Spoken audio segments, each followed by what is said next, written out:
And welcome to a brand new life, to a brand new day, all the way from the wastelands of California. My name, in fact, is Michael, and I am a mere figment of your imagination. This is a very different kind of show, a place where we don't feel so alone. Let us chase away the light no matter what you at home choose to believe. I do admire you for your curiosity. Tonight we've got a full stack for you. On the first half, John Kelly makes his return. And of course, on the second half, we have Cary, who is a paranormal investigator, cryptozoologist for over 25 years. Oh yes, we're going deep tonight. Thank you, ladies and gentlemen, for allowing me into your hearts and into your minds. Here we are again, on a night like this. It truly is a brand new life indeed. And just like that, the world was reset. Who would have known 2020 would be this bizarre?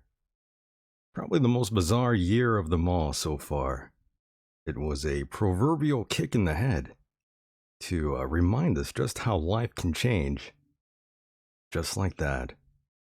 Now, for those new in attendance, let me inform you that this is a show where we entertain and inform. A show for the voiceless, the misfits, the weirdos, and the freaks. Those from the upper class down to the lower class. I am you, and we are one. In a moment, John Kelly, he is first up to plate. He will be talking about this very strange dream Melania Trump may or may not have had. You heard me correct. Now let's get down to brass tacks here and bring in the boys.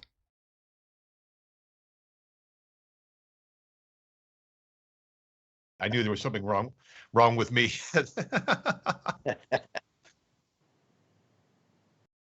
Yeah, sorry. And that's a good thing. Don't worry. I'm glad both of you are talking to each other. And of course, I want to welcome John to yet again another special edition of the program. And John actually was a co-host here for a very short time, and I enjoyed him here on the program. I believe we interviewed Dr. Peter Ward, right, John?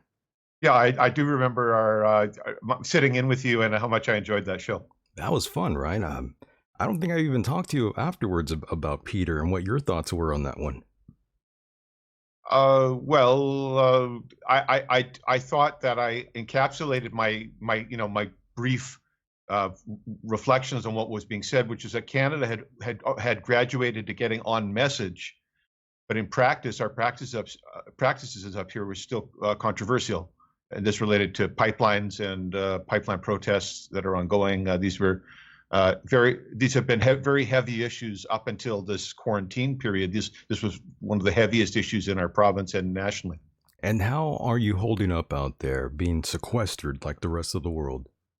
Well, yeah, we're now a hermit kingdom like many other nations. and I think for us Canadians, being north of the 49th parallel, the cabin fever of the winter, particularly our folks who live more in the hinterlands and the off-grid regions of our great province in British Columbia, the cabin fever is intense. There's still snow at high elevations, and even our local mountains have snow. So there's still areas still under winter conditions here. Oh my! And folks are feeling, that spring brings some relief, not only from the longer, the darker days, but that people get outside more and such. And it's such a beautiful time of year now in Vancouver. The cherry blossoms are in full bloom, just like Seattle and Japan at this time of year. Just beautiful time to be alive in Vancouver, except the quarantine is a psychological hardship, and it's the identity, our Canadian identity has been affected at a deep level by the restrictions that we are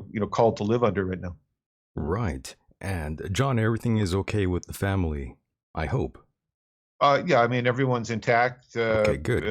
Everyone's solid. I hear call outs, shout outs from people. My family's spread out in the U.S. and Canada, and the U.K. and they're all holding firm. The ship is still on course the conditions have changed, but everyone with firm determination. You know, I come from some British ancestry and some World War II survivors, and so, you know, that kind of hard sticking to it in the face of difficulty is part of that. You know, that British outlook. Very good, very good. And Mike, how are you holding up out there? You feeling good out there? I'm doing good now, Michael. How are you? I'm good. I saw God earlier. Did you? What did you put your hands on the screen like what's his name? Kenneth Copeland? No, I just went to the bathroom. Oh. You know what goes down there? Yeah, what goes down and around. That's right, that's right. So, John, take us through your background before we jump right into the strangeness that surrounds Melania Trump. Well, I'm a former CBS radio feature producer. I came to public prominence 20 years ago reporting facts of the Iraq War due to my studies of the George W. Bush inaugural address. And I forecasted through my reporting, I forecasted events like the Shahqanah strikes on Baghdad. And then I proceeded in a very multi-year campaign in media to promote my website, yourinnervoice.com, and my consultative services. I identified serial killers and I named Russian spies. And I did all of these things in public. I demonstrated my facility with digital audio, my ability to synthesize meaningful information out of human speech that would forecast future events. Wow. So I became very prominent. CBS Television used me to shore up their Nielsen ratings and all kinds of crazy media adventures in the United States and offshore for years. But as the tone of society changed for people like me, you know, fringe media folks, the access to high profile talk shows and stuff like that, it just diminished as the intense nationalism, particularly in the United States, manifested and is in some ways has, you know, come to full blossom through the presidency of Donald Trump. It's a much different media environment. You know, I'm speaking about times that just don't exist anymore. You know what I'm saying? But I rode the surf hard. You know, I got up on my board and I rode the waves all, you know, to the distant far shore as hard as I could. I seized the moment and I became very prominent. And today I write for newsinsideout.com. My readership includes the U.S. State Department, the U.S. Senate, the Russian Foreign Ministry. I write on a variety of topics in the public interest related to counterintelligence, counterterrorism, consciousness, UFO. John, what don't you do? I know who does it all. What don't I do exactly? Well, you see, I've been so fortunate to be. I had so many opportunities. It's more, you know, it's more that I was graced with all these different opportunities, and my life experience expanded through that. In other words, I'm not an author. You know, I don't have a book. I don't have a graduate degree in any of the sciences. So I'm not. I participate in the intellectual and cultural spheres, but I'm kind of a rogue participant because I'm doing my own thing. I'm very independent. I'm not representing any institutions. But I built my own baselines in the public sphere, and I used the multi-billion-dollar broadcast infrastructure to do it. So I did some of the world's biggest social science experiments for years, and I harvested a lot of great data. A lot of prognosticators in the media, to say the least, but my birds came home to roost consistently, and they still come home to roost consistently, where my predictive reporting anticipated things like the current recession/depression that I was discussing in 2018 in one of my articles for News Inside Out. Yeah, I love this guy, by the way, Mike. Yeah, he does a great job every time he's here. And well, he mentioned how he was able to make his stand in his I don't know how you worded it, but you said you used the billion-dollar corporations to get your stance, and that's the way to do it. Well, I was one of the fortunate people that the resources were here. You know, the amazing infrastructure of the American empire, you know, just unbeatable in so many ways, and I was able to leverage it by circumstances, grace, and, you know, incredible content. I was consistently able to produce mind-blowing content that I was able to get into the media nerve centers so much that my distribution was outstanding. My references through the editorial newsrooms and the sharing of information across different corporate decision makers kept me in the public eye for years, including numerous television appearances, including #1 Nielsen-rated television news for CBS. So those statistics, those are indelible statistics. And if I sound like somebody who has heroic overconfidence, you know, all that facilitation could only encourage me to be more risk taking, and to plunge myself into controversial arenas that sometimes resulted in all kinds of different blowback and misadventure. I wrote for Examiner.com for several years and had an excellent rating, and excellent distribution through their link into the mainstream news. And so the feeds that included my columns were going out to the Irish Examiner and MSNBC and Wall Street Journal, and as a result, I was consistently getting placement on those sites through my writing. So my power as a communicator was being amplified by the power, you know, of the existing infrastructure, and it was just by time and circumstances I was the right person at the right place with the right resources, because I had consistently top-rated content. My buoyancy was assured under those conditions. But as conditions have changed, I like many people now, for example, this weekend I'm in Facebook penalty box. That's I can't right. post into groups where I don't admin. So you see how far I've come from, you know, the storyline is supposed to go 0 to hero. You know what I'm saying? Exactly. And you're back now. You're penalized. That's life. And John, what happened exactly with CBS? You were there one day and you were gone the next. What happened? Did you step on a few toes? Well, there were a few things that were conspiring together. The commercial broadcast media is under tremendous pressures, to say the least, in terms of just minimally looking at the cost of operations that they face, and maintaining their business models and so on. And so a person like me, who's a talented creator, comes in and gives them 100 things to sell to their advertisers, and helps them shore up their case for their billings and keep the doors open. But at the same time, as a media start, is a sort of by fortuitous accident, I was in these high-powered situations. I could produce a great guest segment, but I really couldn't produce an awesome-sounding feature segment.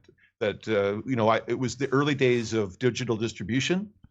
So I could produce the segments here in Canada and just distribute them over the internet. And I was seeking syndication at that time with that station in Minneapolis, St. Paul as the home station, where I could syndicate across the U.S. And because I was in so many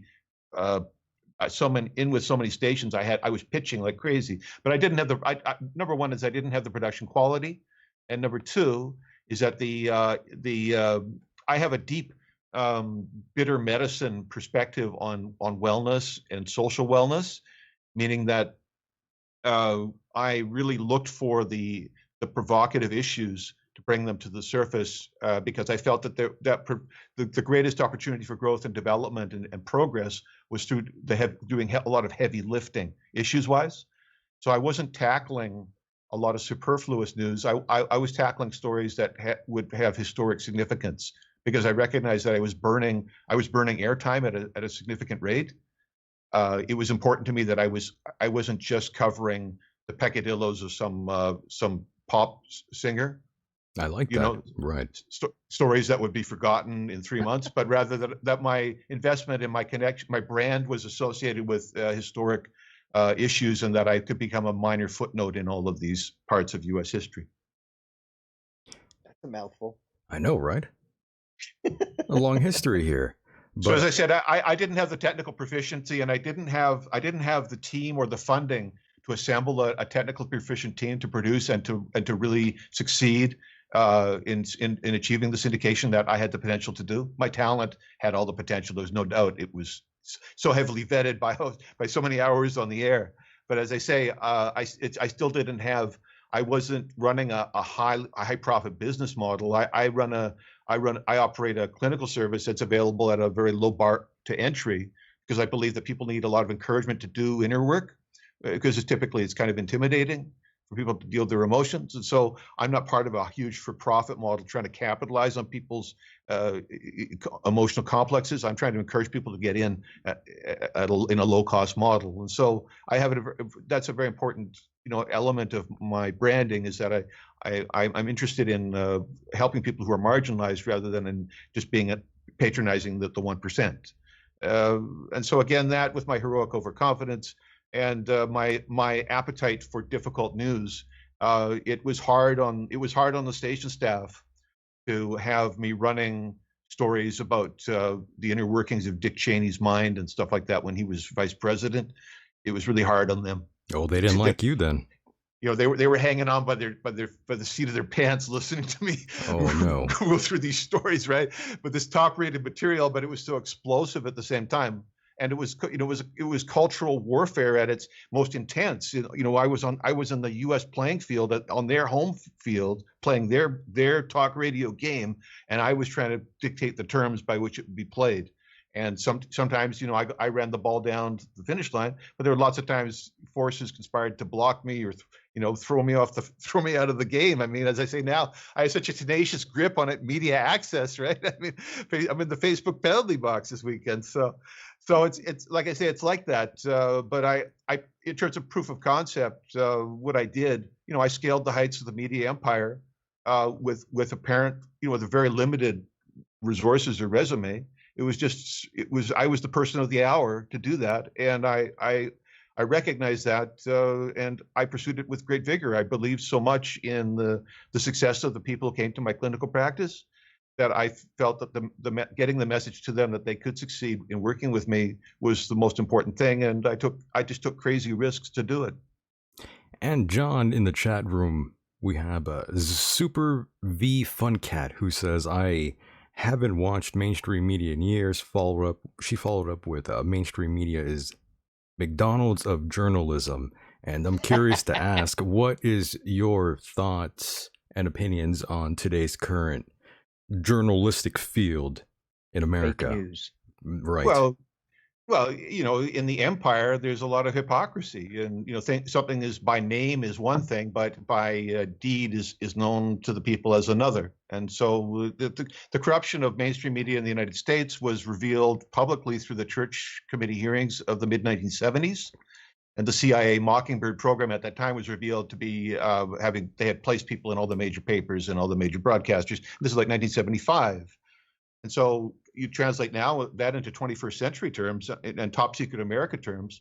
I ran into the CIA desk at examiner.com and had my entire column flushed down the toilet, purged from the site over my article about Bill Cosby, for example. Over Bill Cosby? Yeah, because Cosby has a reputation as a CIA asset. Interesting. And so I ran a headline on Cosby's secret messages, and they saw reason to strip my entire column from the site, which broke all of the links to all the mainstream papers that had been running links to my articles. 200,000 words plus of news in there that was purged from the historic record. So I'm saying that there was evidence of CIA Mockingbird activity in that. And other conspiratorial claims that I could go on and on about. But what I'm really saying is that when people say about mainstream media and people are bitter about that, well, start with the Church Committee hearings, and that's getting into 2 generations ago now, when that was all public, and how far have we come, and what have we done about it? People have to have the will, to create a culture that has lasting value and meaning.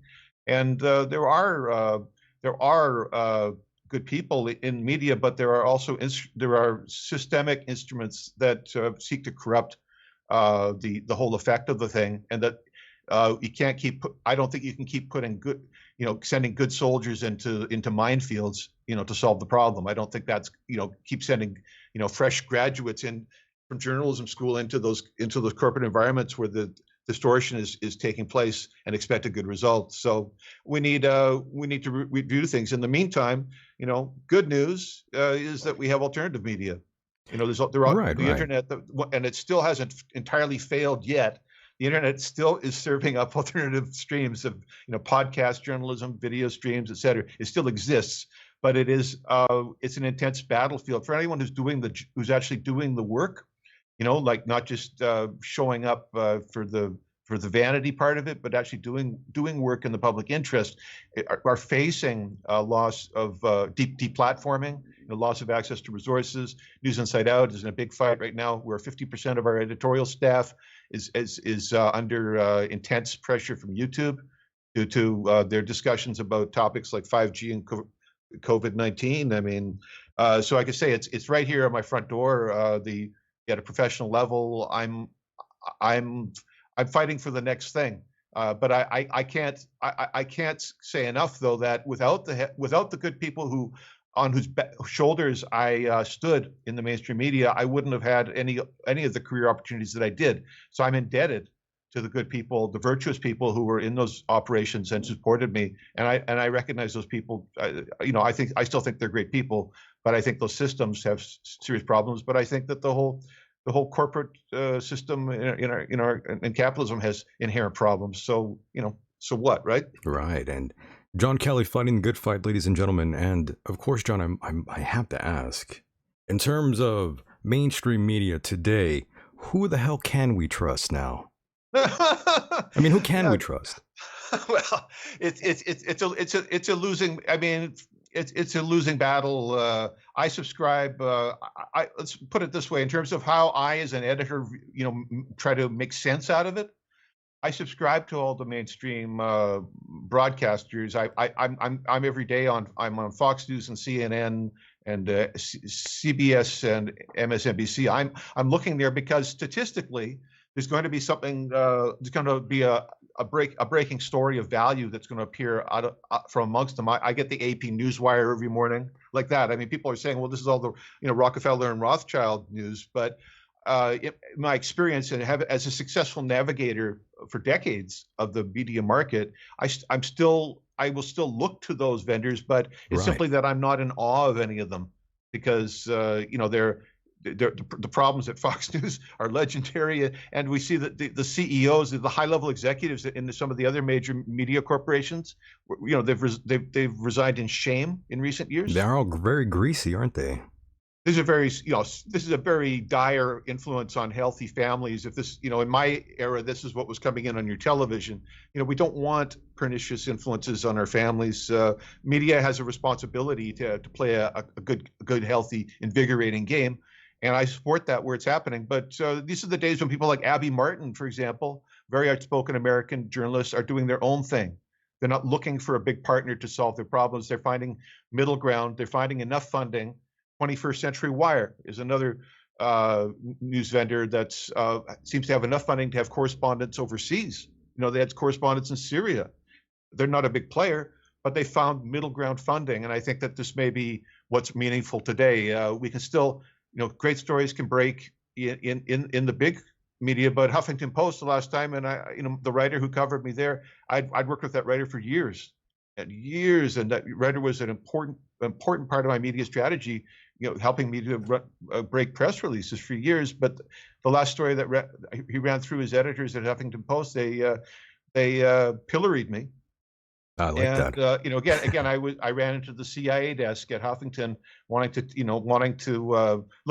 for a whipping post, subject. So as I say, it's like that.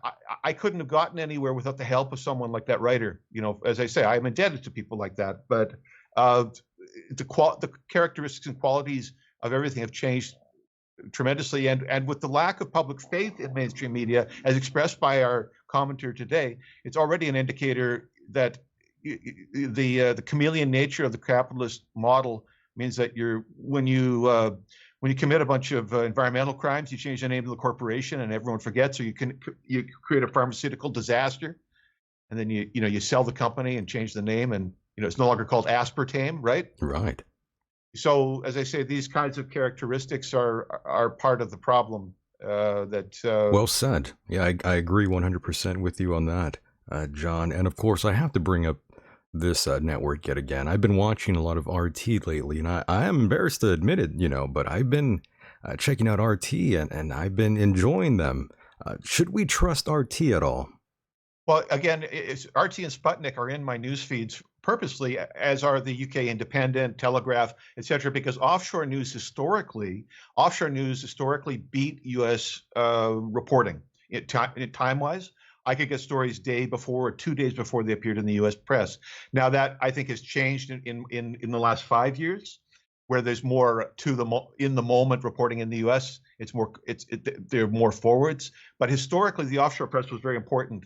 And so, although I understand there are a variety of political factors behind Sputnik and RT, and that this administration, particularly, and I'm not sure all the parties involved, the Senate, I think, was on side as well, in part, that the necessity to register news outlets as state operatives. I can't remember the laws or what the statutes are that dictate this, but RT, I think, was named by the administration as that it became necessary for them to seek State Department credentials as a government operation, as a Russian government operation, in order to report from the United States. So this in part, in other words, we're in a pseudo McCarthyite era. And under those conditions, there is additional maligning of foreign sources that is not really born of intellectual necessity, but rather it's a political distortion. We should read the South China Morning Post. I read it because, again, you're opening up the probability of finding some pearls in the. I agree with you there. Yeah. I agree fully with that. It's good to read all these news outlets, regardless, even if they have their bias in there. Yeah, I think that the notion, that the legacy notion in the U.S. culture is that the New York Times is like the mother of all standards. I mean, I think we're long past that. Right? Oh yeah, but past that. This kind of idolization, excessive idolization. The great brands are going to save us. It's going to, the people are going to save the people. So corporations aren't people. I mean, that's a huge issue in the law. But people are people, and we got to get. I think we need to shake ourselves free of some of the illusions and delusions of our corporated society. And before we jump into the juicy material with Melania, I did want to get your thoughts and opinions on Bernie Sanders quitting the race. Oh, please. I thought that was pretty interesting, and I do have audio here of our boy Bernie Sanders quitting. Let's actually roll the audio first, John, if you haven't heard it yet. This is new for me. I know the story. Play it. Okay.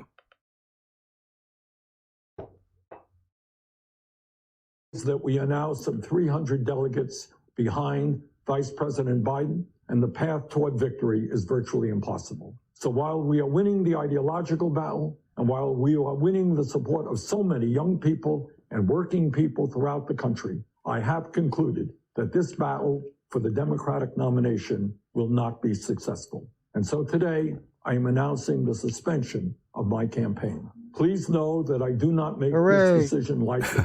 In fact, it has been a very difficult and painful decision. Over the past few weeks, Jane and I, in consultation with top staff and many of our prominent supporters, have made an honest assessment of the prospects for victory. If I believed we had a feasible path to the nomination, I would certainly continue the campaign, but it's just not there.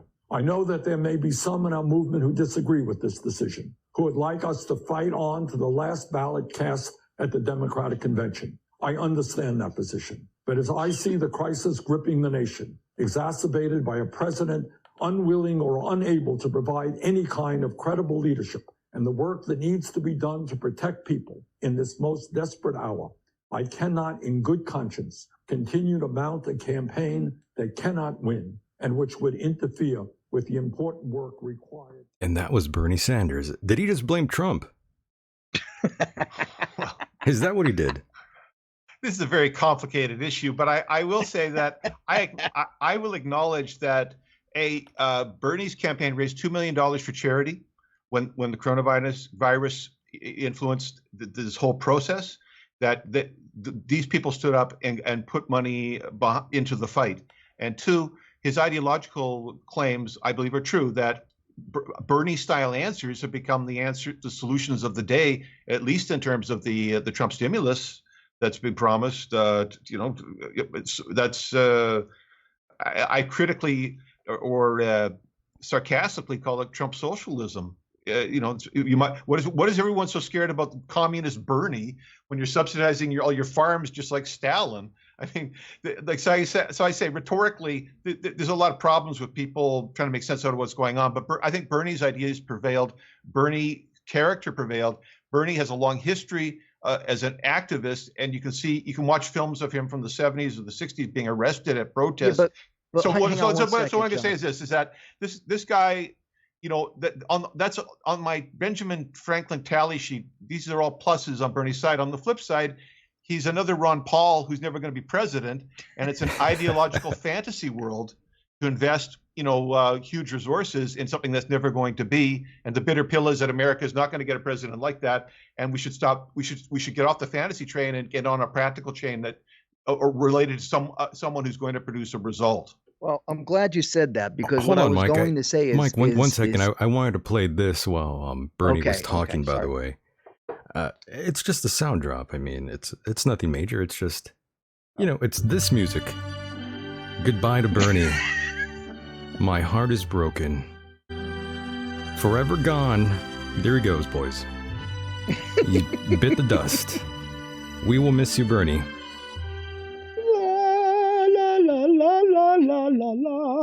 There you go. Good singing there. But yes, my heart is broken. John, we lost I Bernie. respect what you're saying, but I had to bring this up, and I'm glad what you said at the end of your comment. What you said it made sense. Bernie didn't have he. You're right. This was a fantasy, and when it came down to it, when he was asked about how he was going to give everything for free, he didn't even have a price tag on it. And that's what was really scary, because when other people had done estimations, if you will, on what it would cost to, free up college tuition, and I don't remember all the things that he was offering, but so much free stuff. It was in the trillions of dollars, and it just made no sense. It was unethical, if you will. Well, and so it's important to be able to present ideas in chunks that the audience can actually work with, instead of creating so much circumstantial pressure that there's no possible way anyone can get on side with these ideas. A person, from the most cynical perspective, a person whose intent was to derail any kind of transformational change in society would adopt a posture like that, a ridiculous posture, an extremist position, in an attempt to polarize the issue so much that no rational person would be willing to even start to consider it. And with the absence of consideration, the possibility of anything looking like that happening are diminished. So I'm saying this notion of the hijacking of civil movements in the United States is not a new thing. And in fact, Bernie's career sort of includes the period of the 1960s and the counterculture revolutions and the Tom Haydens of that time, who were, one day were the hippie counter-revolutionaries, and the next day were the stockbrokers of Wall Street. You know what I'm saying? So the hijacking of social political movements in the United States is legendary in my lifetime, in Bernie's lifetime, and the notion that Bernie, took the public nickel of hope and spent it on a fantasy. If you don't, in a win or lose situation, losing is still losing. And that's fine and dandy, but the fact that anyone would even consider switching from capitalism to socialism in this country, it seems rather preposterous. I mean, this country has thrived on capitalism since the beginning, and it's only gotten better. And we've helped every single country in the world, based on capitalism. And yet we're still told that, well, it's the evil of all nations, and it's bad, and it's this and it's that, and then it's broken down into racism and so on and so forth. Bernie just seemed like a crackpot. So I feel that you're affirming my claim that exaggerated positions tend to distance voters rather than bring them closer. The moderates can't be encouraged when all they see is a Tolkien-esque fantasy. You know, practical people don't want to throw their resources at a pipe dream. And Right. we need responsible leadership that can deliver and over deliver and under promise. I think that's reasonable to ask for. The rhetorical media sphere for a politician, we may be in such a peak time now that only an extremist posture can get airtime. President Trump's candidacy was one of the most unusual candidacies of modern years, from my perspective, in part due to his intense theatrical posturing, you know, his extreme positions that were extreme relative to what had been done up to this time.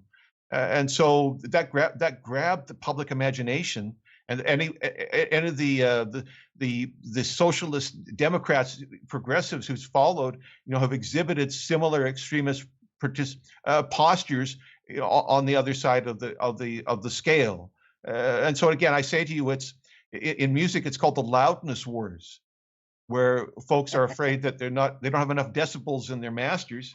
And so everyone's fighting for that last decibel because they're going to get drowned out by their, you know, the songs that come on before and after them.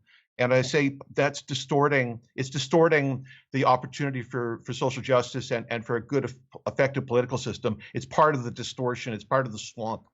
And now we are left with Joe Biden up next here. And now I'm curious what your thoughts are on Joe Biden, especially after he's been sort of, well, he has an accuser out there as well of sexual assault, going back to 93.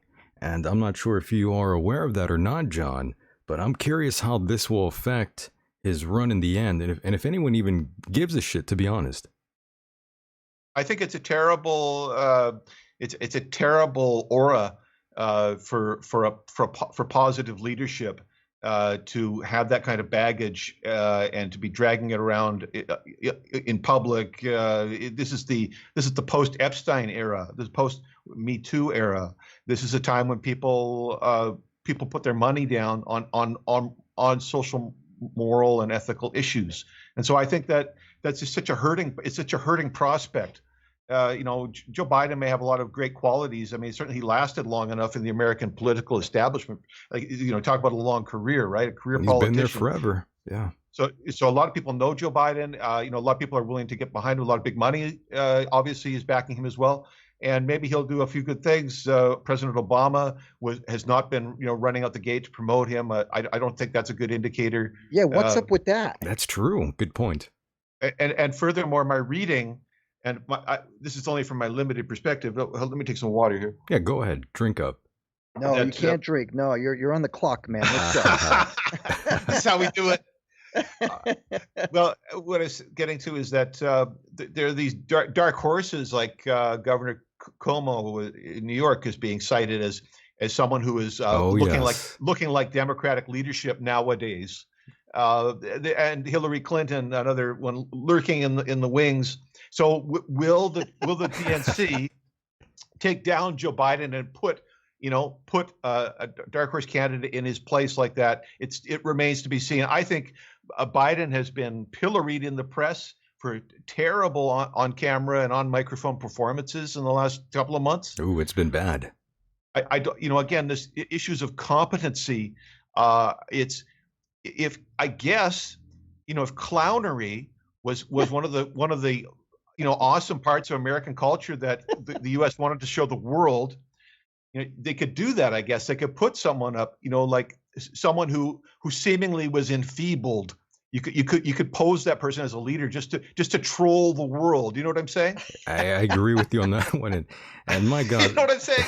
You're right. But otherwise, I mean, where's Tulsi Gabbard, right? Where are the people's type leaders? Where are the people who are feet are on the ground? You know, and I feel like they deserve a chance. You know, one of the lessons that longtime observers of the U.S. scene have explained to me is that part of the system that keeps our senior politicians in office, that mitigates the entry of new young blood into the political sphere, is part of the problem when folks get their mindset on the way the world works by the time they're 50.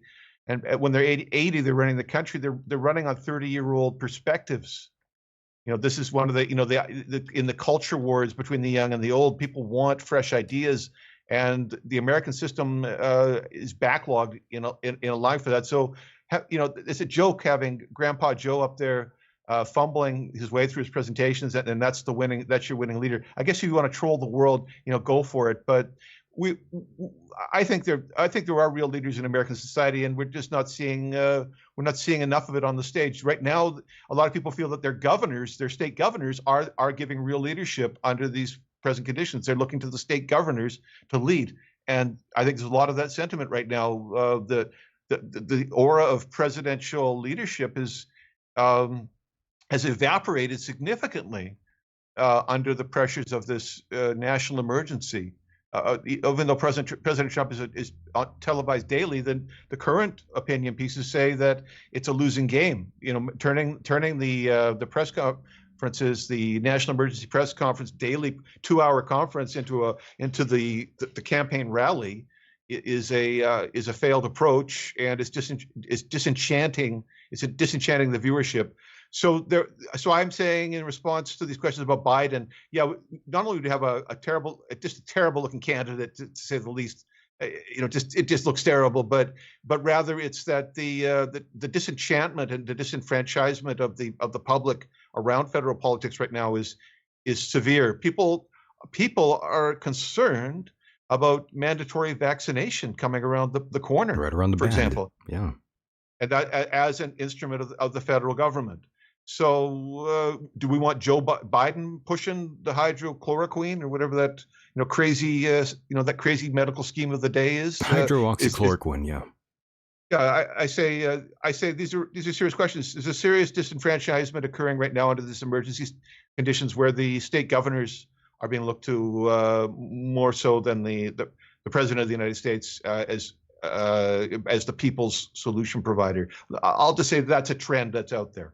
Understood. And before we jump into COVID-19, going back to I believe Andrew Cuomo, who is dismissing the 2024 run for the president there. What do you mean he's dismissing it? What do you mean? He's not going to run. He's dismissing the claim for presidency. Oh, okay. Right. Cuomo, you said. Andrew Cuomo. And what do you make of both of the brothers? That's very unusual, seeing them both talk to each other every time on TV, whenever I come across that online. Well, it seems indicative, of the family was very successful in placing their members into these high-profile positions, these powerful positions. This is a very successful family. And it's not unlike, a mirror scenario involving the Department of Education leadership and Eric Prince, the Blackwater mercenary. Yeah, they're very. It seems like it's something that happens quite often in politics. You could have somebody in the family and it just starts sort of snowballing. Father, son, daughter, whatever, and then grandchildren, and so on and so forth. It just seems like it's almost hereditary. Well, the most pejorative way of describing it is to talk about it as in terms of being incestuous. And yes. And the Biden family has come under particular scrutiny about appointments of the children in corporations where they had no qualifications in China and. I'm trying to remember. Ukraine. Ukraine, and in Ukraine, this kind of incestuous, trend. But I believe it's part of American culture, and you go to any of the big centers. You go to Dallas, you go to Los Angeles, you go to New York, Chicago. Families that are networked into the society. It's been part of the American way, and so I call that nepotism, John. Nepotism. I'm sorry. That is a very important key word. And so we have to look at where is nepotism corrupting society, and where can we learn to live with things the way they are. Again, this is just part of it's how the society formed. We can't if we can't destroy the society to save the society, you know, we have to take what's working and translate it into this next iteration. It's Exactly. Well Yeah, said. you can't destroy it completely. It's got to be worked in somehow. It's got to be done appropriately and just kind of melted into the system, if that makes sense. you know, 150 years ago, the only people in America who knew anything about building houses, so you could have a family and have a house with a family, were the craftspeople, the artisanal families that had that in their generational heritage. Those craftspeople, they didn't have city planning telling them how to build their buildings. That's right. It was the people who knew how to build buildings were the providers of the barns and the houses, and our ancestors depended on that. And so, you know, again, this is part of our heritage. What the new iteration of that looks like. We shouldn't condemn people for their family relations, but if nepotism is criminal, then of course that needs to be addressed. And even in important positions like justices in the courts and jurists and stuff like that, the appearance of impropriety is enough of a problem, let alone its execution. You saw what happened to Judge Kavanaugh. The appearance of impropriety was an intense hardship, not only on his candidacy, but it was a hardship on the society. And so in these types of scenarios where I work as a clinician in mental health, I'm not a licensed clinician like you might expect in certain states, but here it's my jurisdiction permits it.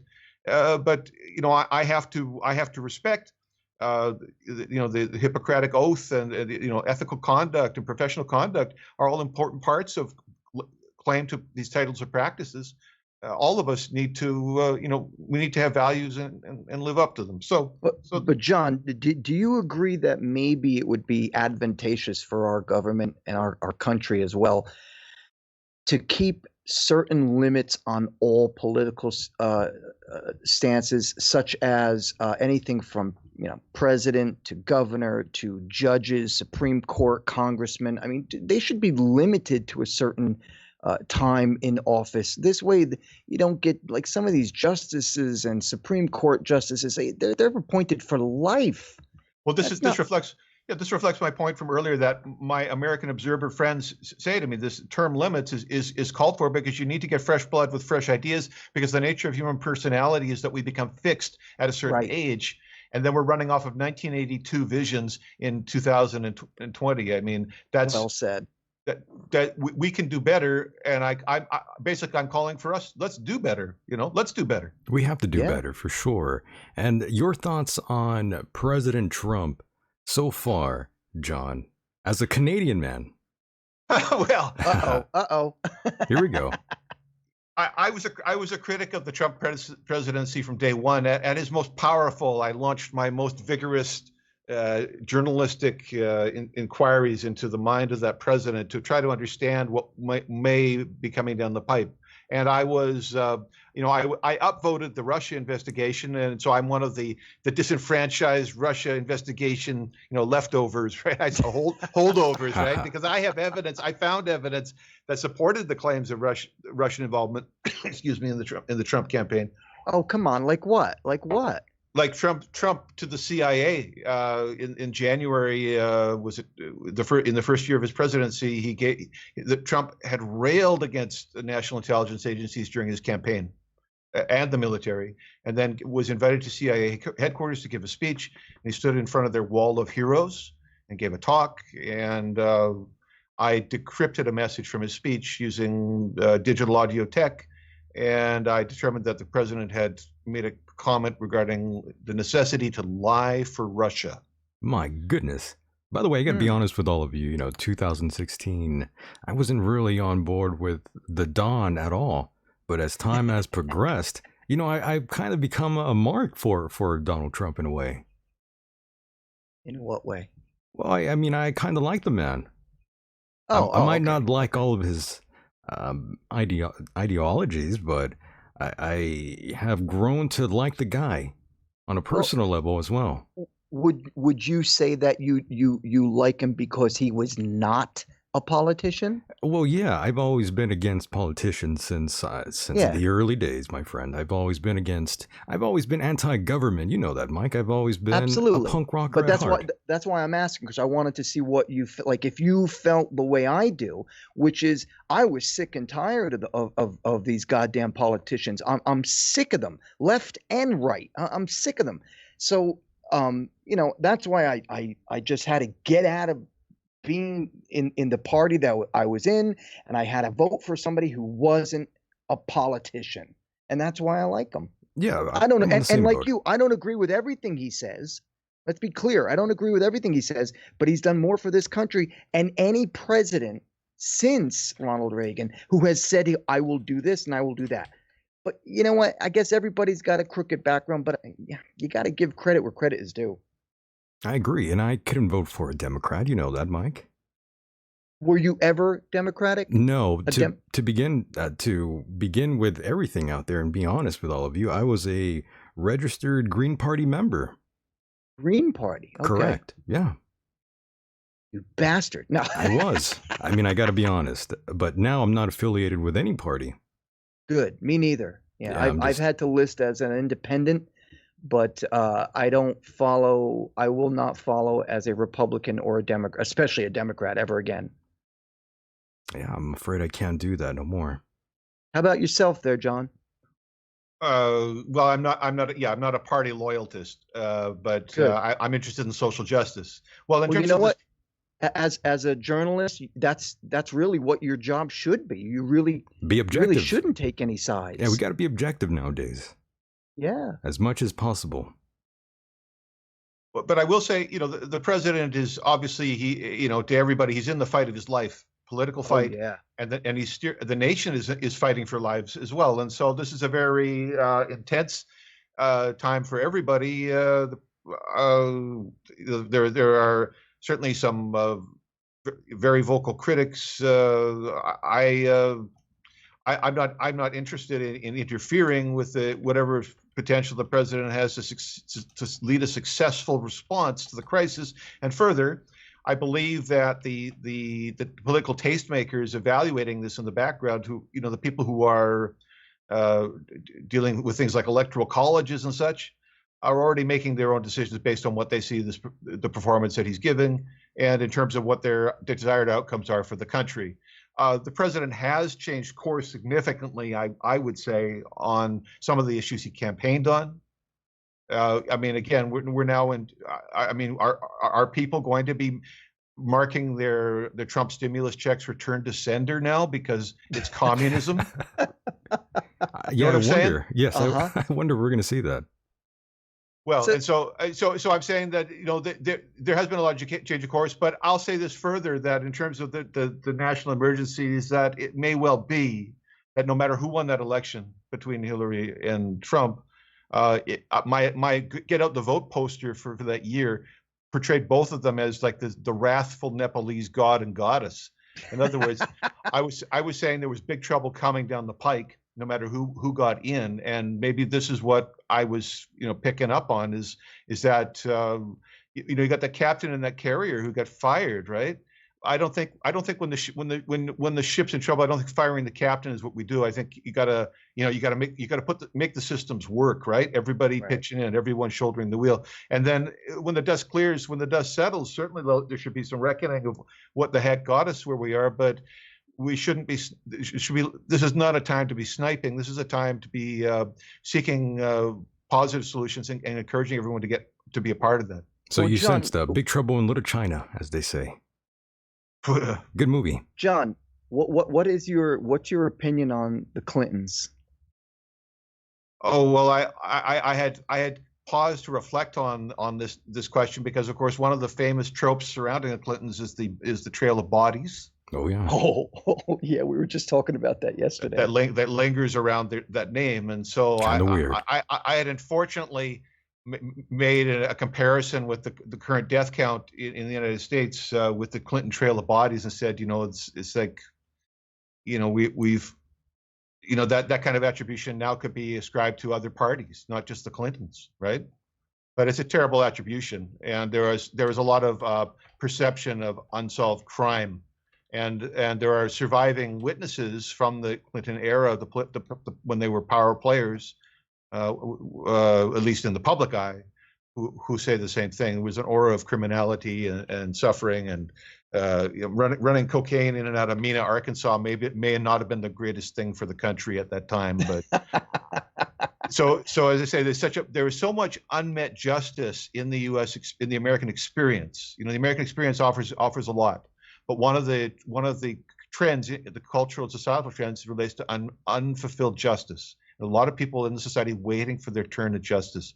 And sometimes these public figures and their miscreant behavior become an easy target, a whipping post for our own sense of unmet justice in our own communities. And I think that the real answer is not to continually find some public figure to pillory, but to meet out these issues in our own communities and get them resolved, so that the society isn't left in this toxic stew, because the exploitative politicians will always find a way to exploit that sentiment in the population, that disenfranchised sentiment. They always find a way to create more problems. So I say we have to, in our communities, iron these issues out, so that we're not in a toxic stew of resentment that could be triggered into some catastrophe. This is why I like John. He's a smart guy. Did you think? A very intelligent man here, Mr. John Kelly. And now it's just my advice. Whether or not Yes. that's humanly achievable, right, it's entirely something different. But it's my opinion. You're optimistic. I like it. Yep. Very optimistic. I Your head's appreciate in the right that. place. Indeed. And now let's move on to COVID-19. What exactly is your understanding, John? And I'll throw in my 2 cents after this. Go ahead.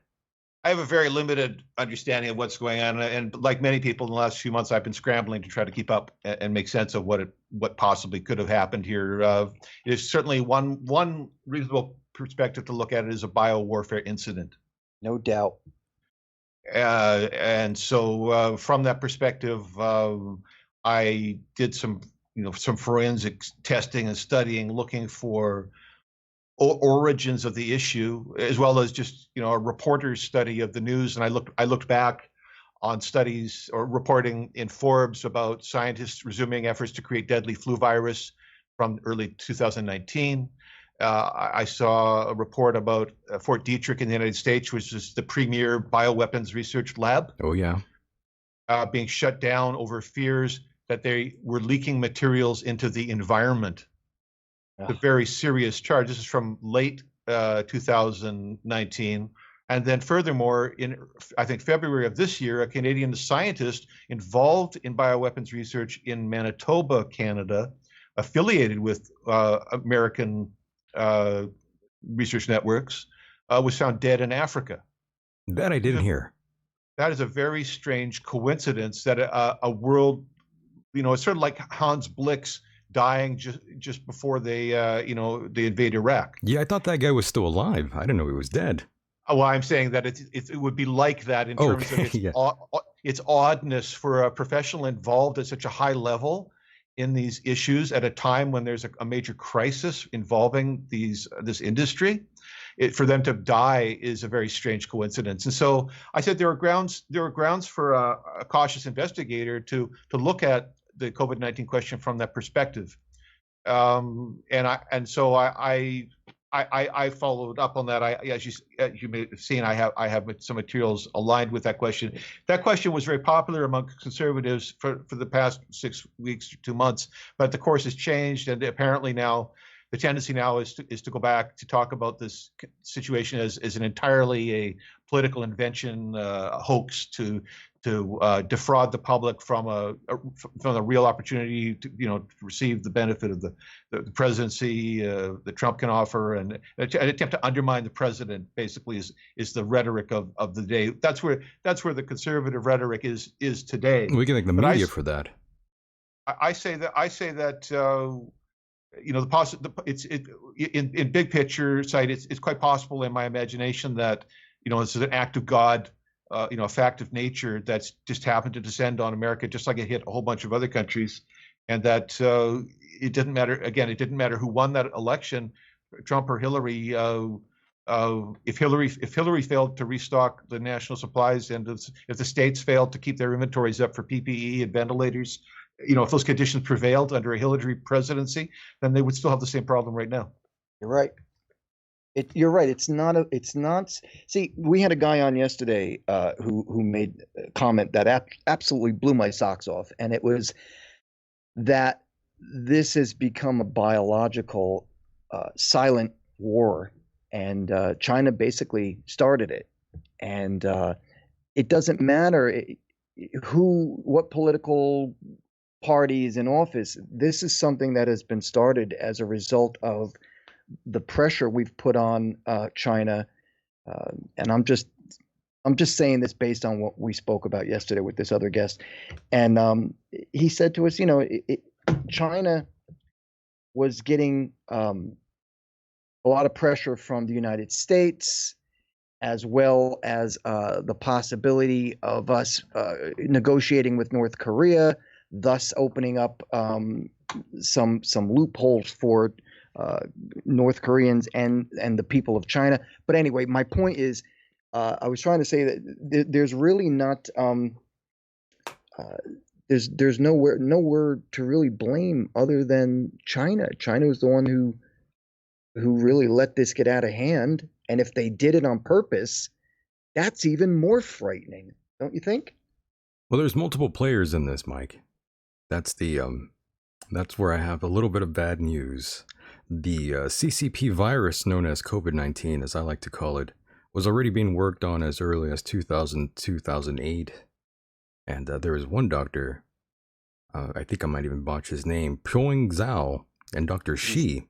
He's dead, right? They were modifying this virus from bat SARS and SARS, basically. And it was basically, they added an HIV basically to this to infect the human ACE2 receptor, if I recall correctly. And it gets deeper than that, by the way, folks. Why would you want to do that? I mean, why would you just want to do that? It is just messed up. And it goes back to another. It goes back to a lab out there at Fort Detrick, as John was saying right now. And of course, who else was there? Dr. Fauci. That's another scary thing. Dead, right? And this, in fact, was a weapons program. This was a bioengineered weapon, Mike. And that is so uncool. It's like they just invented a new H-bomb. Basically, this was definitely modified, and it leaked from P4 lab, and that's what happened, basically, Mike. And now we have multiple strains of this shit mutating as we speak. You got to ask yourself, Michael, why would someone do this? I mean, it's bad enough we've got as many nukes as we do in the world. I mean, that's just the way it is, and I understand that now. But to alter a bacteria, a virus in this case, to become something more deadly than what nature makes it to be is just, just effed up, man. Why you gotta be like that, yo? Well, they were already messing with these things for a while, but it just happened to leak, just like every other thing that has leaked out there, Mike. Just sad, wouldn't you agree? It is very depressing. I'm in constant grief about the loss of our national identity up here. Let me tell you, Right. It's very disappointing. There's something called an assassin virus, which is a very interesting notion, and it's something that's engineered in a lab. And I was compelled to look at the question of assassin viruses by my findings in several of the speakers related to this time of the emergence of the COVID-19 crisis as an indicator of its biowarfare origins. And again, there's been a widely circulated science paper that's made it through the press that emphatically claims that this is not a bioweapon, although it's like one study, or it's absent peer review. There's other, it's some kind of initial study. It's not the final answer, in other words. But there's been a quick attempt to clamp down on conspiratorial claims about biowarfare activities, because I think, to put it simply, we're all implicated anywhere in the world that's running labs is compelling other countries to run labs because our people can't be susceptible to someone else's, mutant warfare, right? We need Right. we need the antidotes here. The only way to have an antidote is to have a lab. So. Right. So all of us first world countries that have these labs are implicated in what goes down, and our 1% opportunity here is having ripple effects. All of India is locked down. I mean, talk about population size. This is outrageous. It really is. So we have so much responsibility, and it's there is a great necessity without really having any kind of no one's calling me to solve the nation's biowarfare lab problems. I assure you, I don't get any calls from Washington or Ottawa asking me how to solve these problems. Okay, but I'm saying why not? Well, they all planned them already. All I'm saying is that the necessity for the independent auditing and oversight of these operations it couldn't be more crucial.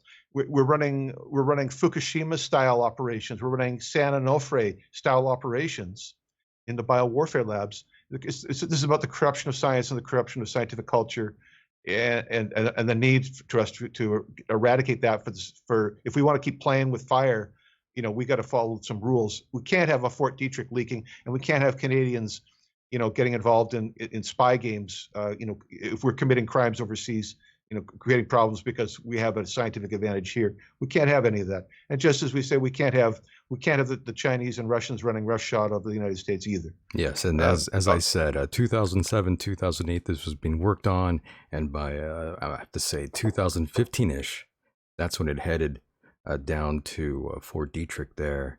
And my goodness, like I said, isn't it amazing that Dr. Fauci just happened to be around in this sort of lab here? It's always strange, and he's also someone who's very good friends with Bill Gates. And as you know, Bill wants to vaccinate everyone out there. And, you can't exactly trust Mr. Bill Gates too much, especially after all the deaths. I think it was our friend Jim who was mentioning that he was concerned that if they do mandatory injections for the virus, I was talking about that months ago before anyone else did about these mandatory vaccinations, because I knew this shit was going to happen. Fauci knew this was going to happen as well. All of them did back to 2015. That's when they knew this would come to fruition. That's why he said the things that he said, if you look back through time. And so Fauci, in some ways, is cast as a very fearsome medical technocrat who wants to vaccinate everybody and have everyone issued with a vax card, right? So that you can show your card to the police. And I want to say that this is a fearsome aura in Canada presently. The way we stand is that folks who are under mandatory quarantine, which means folks who have just entered the country from overseas, out of country, are all under mandatory 14-day quarantine in the country now. And that our federal police are enforcing this, and their enforcement will include home visits. Home visits, wow. To make sure that you're staying quarantined. The funny thing is, like Nazi Germany, Mike. Yeah, the funny thing, talking about how the possibility of them wanting to issue a card to say that you're okay, that they'll issue a card for, but they don't want to issue a card for voting, so anybody can vote. Go figure. Oh, well, and so these are yes. Very dystopian and dysfunctional potential futures. I don't think the American people will embrace some of the Faucian positions on these questions. I don't think the authoritarian medical establishment takeover of America is what the people will vote for.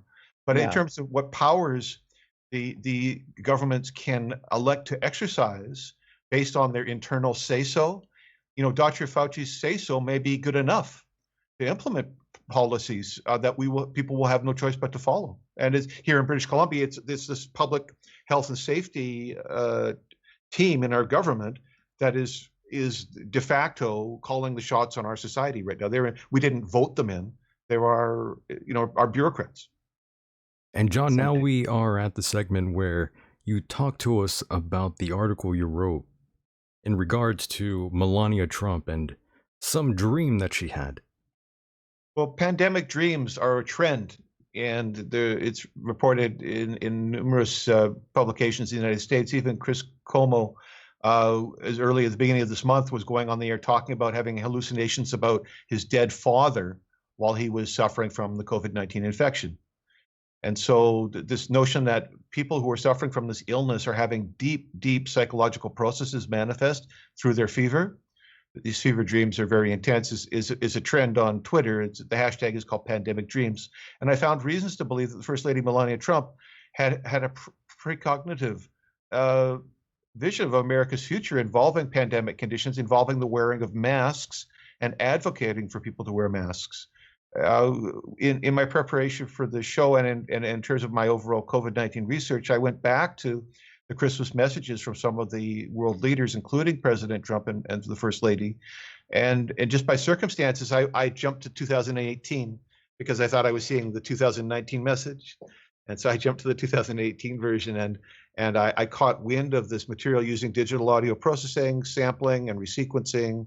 I interpreted the First Lady's Christmas remarks to reference some secret, and a comment regarding the mask you wear, and a further comment regarding it's cholera.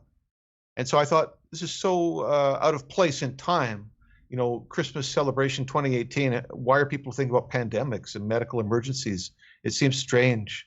And furthermore, it occurred in a period, as you've noted, Michael, that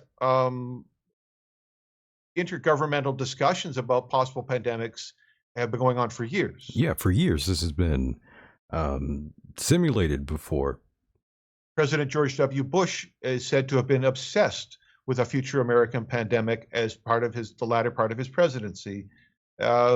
Warnings from the current trade advisor,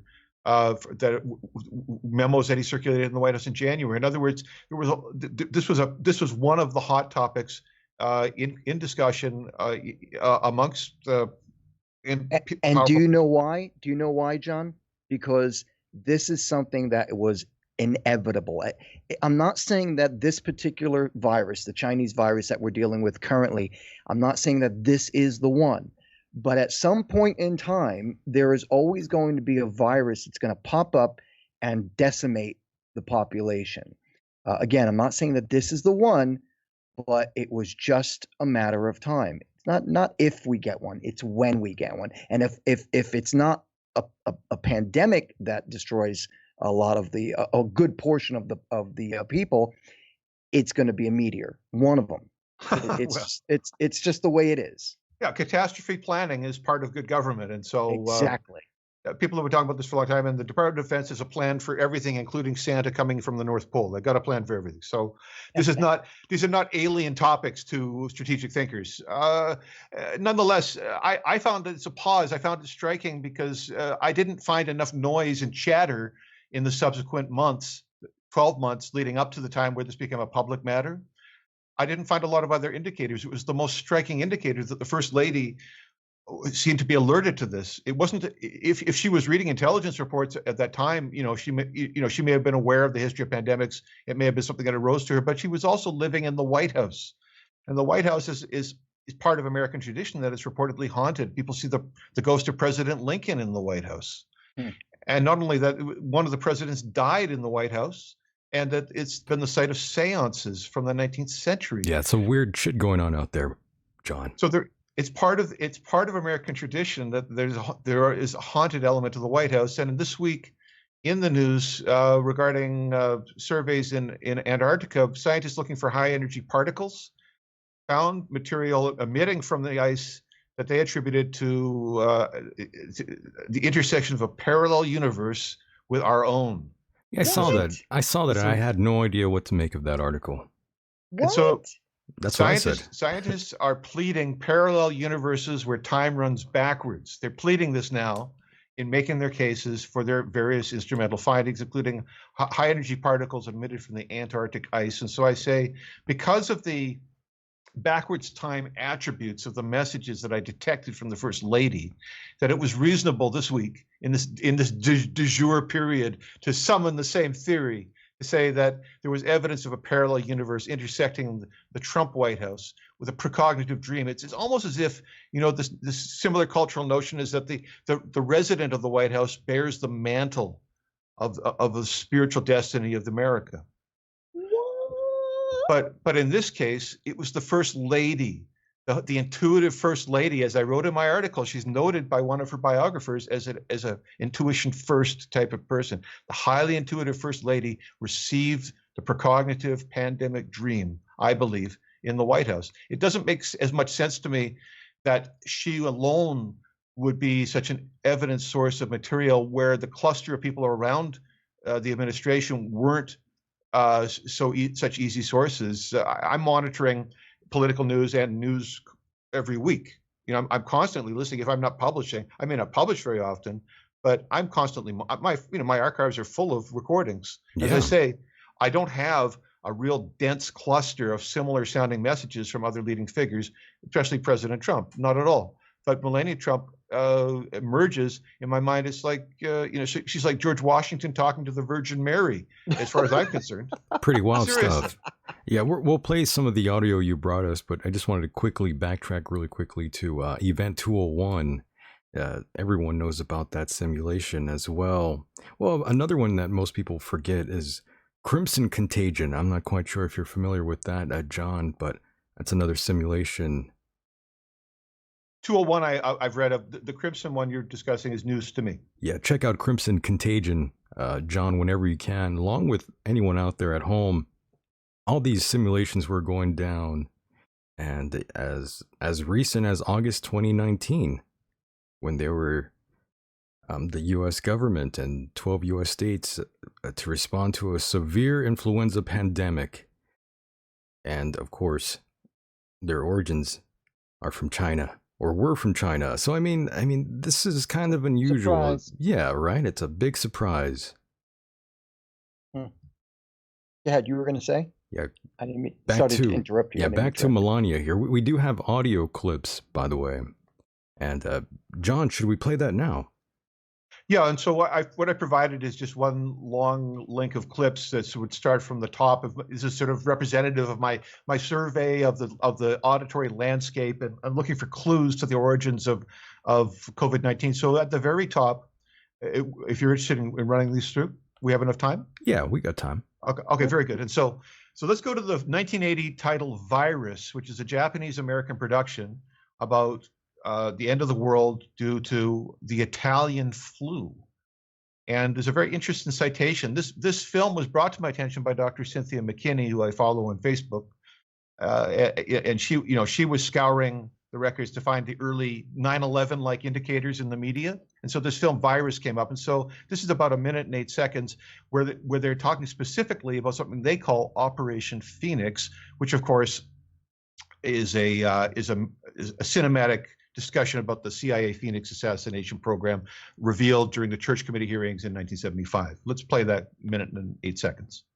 And that's all in that one clip, right? It's all in that one clip. Oh, you wow. can hear them. This is a film where they've planted a discussion about a CIA assassination program using biowarfare techniques. Let's roll. What is Operation Phoenix? Just a paper study. Oh? One of several options being studied in purely theoretical terms. Mr. President, nothing more. Maybe a little bit more. What are we talking about? Operation Phoenix was a top-secret military study of a new weapon system. There are many such studies. It goes with the job. New weapons, new studies, new alternatives. A biological weapon system. It was a paper study.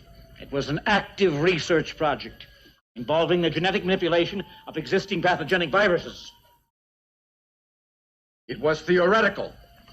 New strains were not just studied, they were created in the laboratory. Under completely controlled conditions, I assure you, Mr. President. One strain, MM88, was stolen and never recovered, and the president was never told about it. Now I'd like to know why. Oh, yeah. Goodness. So Operation Phoenix, again, the Church Committee hearings unveiled CIA Mockingbird, CIA biowarfare, CIA assassination programs, and this film conflates this Phoenix assassination program, which was a real program that ran in Cambodia and Vietnam in the Vietnam War. It's a real program. It conflates that with biowarfare and the theft of biowarfare elements, which parallels today's circumstances where there are charges about Chinese operatives in Canadian and U.S. labs and the theft of lab materials through those conduits. So Operation Phoenix, CIA biowarfare. And on my previous appearance, Michael, one of them, I discussed Operation Phoenix and my finding of sex state Cary from Kiev during the Maidan overthrow of the Ukraine government. So let's roll to sex state Cary from 2014. I believe it's right here. It was very moving, and it gave me a deep personal sense of how closely linked the people of Ukraine are to not just Americans, but to people all across the world who today are asking for their rights, asking for the privilege to be able to live, defining their own nation, defining their futures. That's what this is about. Okay, and so here the message I heard said, "Scary, the Phoenix sat up." The Phoenix sat up. Yeah, the Phoenix sat up. Yeah, the Phoenix sat up. And so Vietnam War veteran John Cary. Oh, by the way, John, you have to explain to Mike about reverse speech analysis. He's kind of in the dark about all that sort of thing. Completely. As well as I'm sure some of the audience is too. I'm sure some of them are too. Yes. Go ahead, John. I sampled the recording of the sex state's remarks, and using a digital audio workstation, I reverted it to audio grains, and then I resequenced the grains. And then when in playback, I made these observations of information that I reported, and I ran the story. I said that based on that observation, that the CIA Phoenix program had been revived, and I ran that story in 2014. And subsequently, in 2017, The Intercept ran a story about Eric Prince advising President Trump. And that story was broken down further in another article from a Vietnam group stating Eric Prince proposes global Phoenix program. So I reported based on that evidence in 2014 that the CIA Phoenix program had been revived, and that it was discovered in 2017 that Eric Prince, the brother of the Secretary of Education, was proposing a global Phoenix program. And so the Phoenix program conflated with biowarfare in the film Virus, 1980, which amplifies the claims elicited from the Church Committee Senate hearings in 1975 regarding CIA biowarfare exercises. So my question became, was the COVID-19 pandemic Eric Prince's global Phoenix assassination program? And that was further amplified by my understanding of the existence of what is called the assassin virus. You see how our use of language conspires to create an aura of conspiracy around this topic when we have scientists talking about assassin viruses and Eric Prince talking about a global Phoenix program. Okay, but wait, what's that got to do with maybe I missed your point, but what's that got to do with the whole talking backwards thing?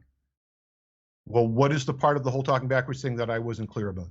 Well, what Michael just played, Michael, you played something that was repeated a couple of times backwards. What was that? That was the speech of the speaker, resampled and resequenced. It was the speech of John Cary in that instance. That's what it was. What was he saying? Well, my interpretation was the word "scary, the Phoenix sat up." Okay. And I reported that in 2014. I said that the CIA Phoenix program had been revived. And in 2017, The Intercept ran a story essentially saying that Eric Prince is calling for a global Phoenix program, and he's talking about this with President Trump.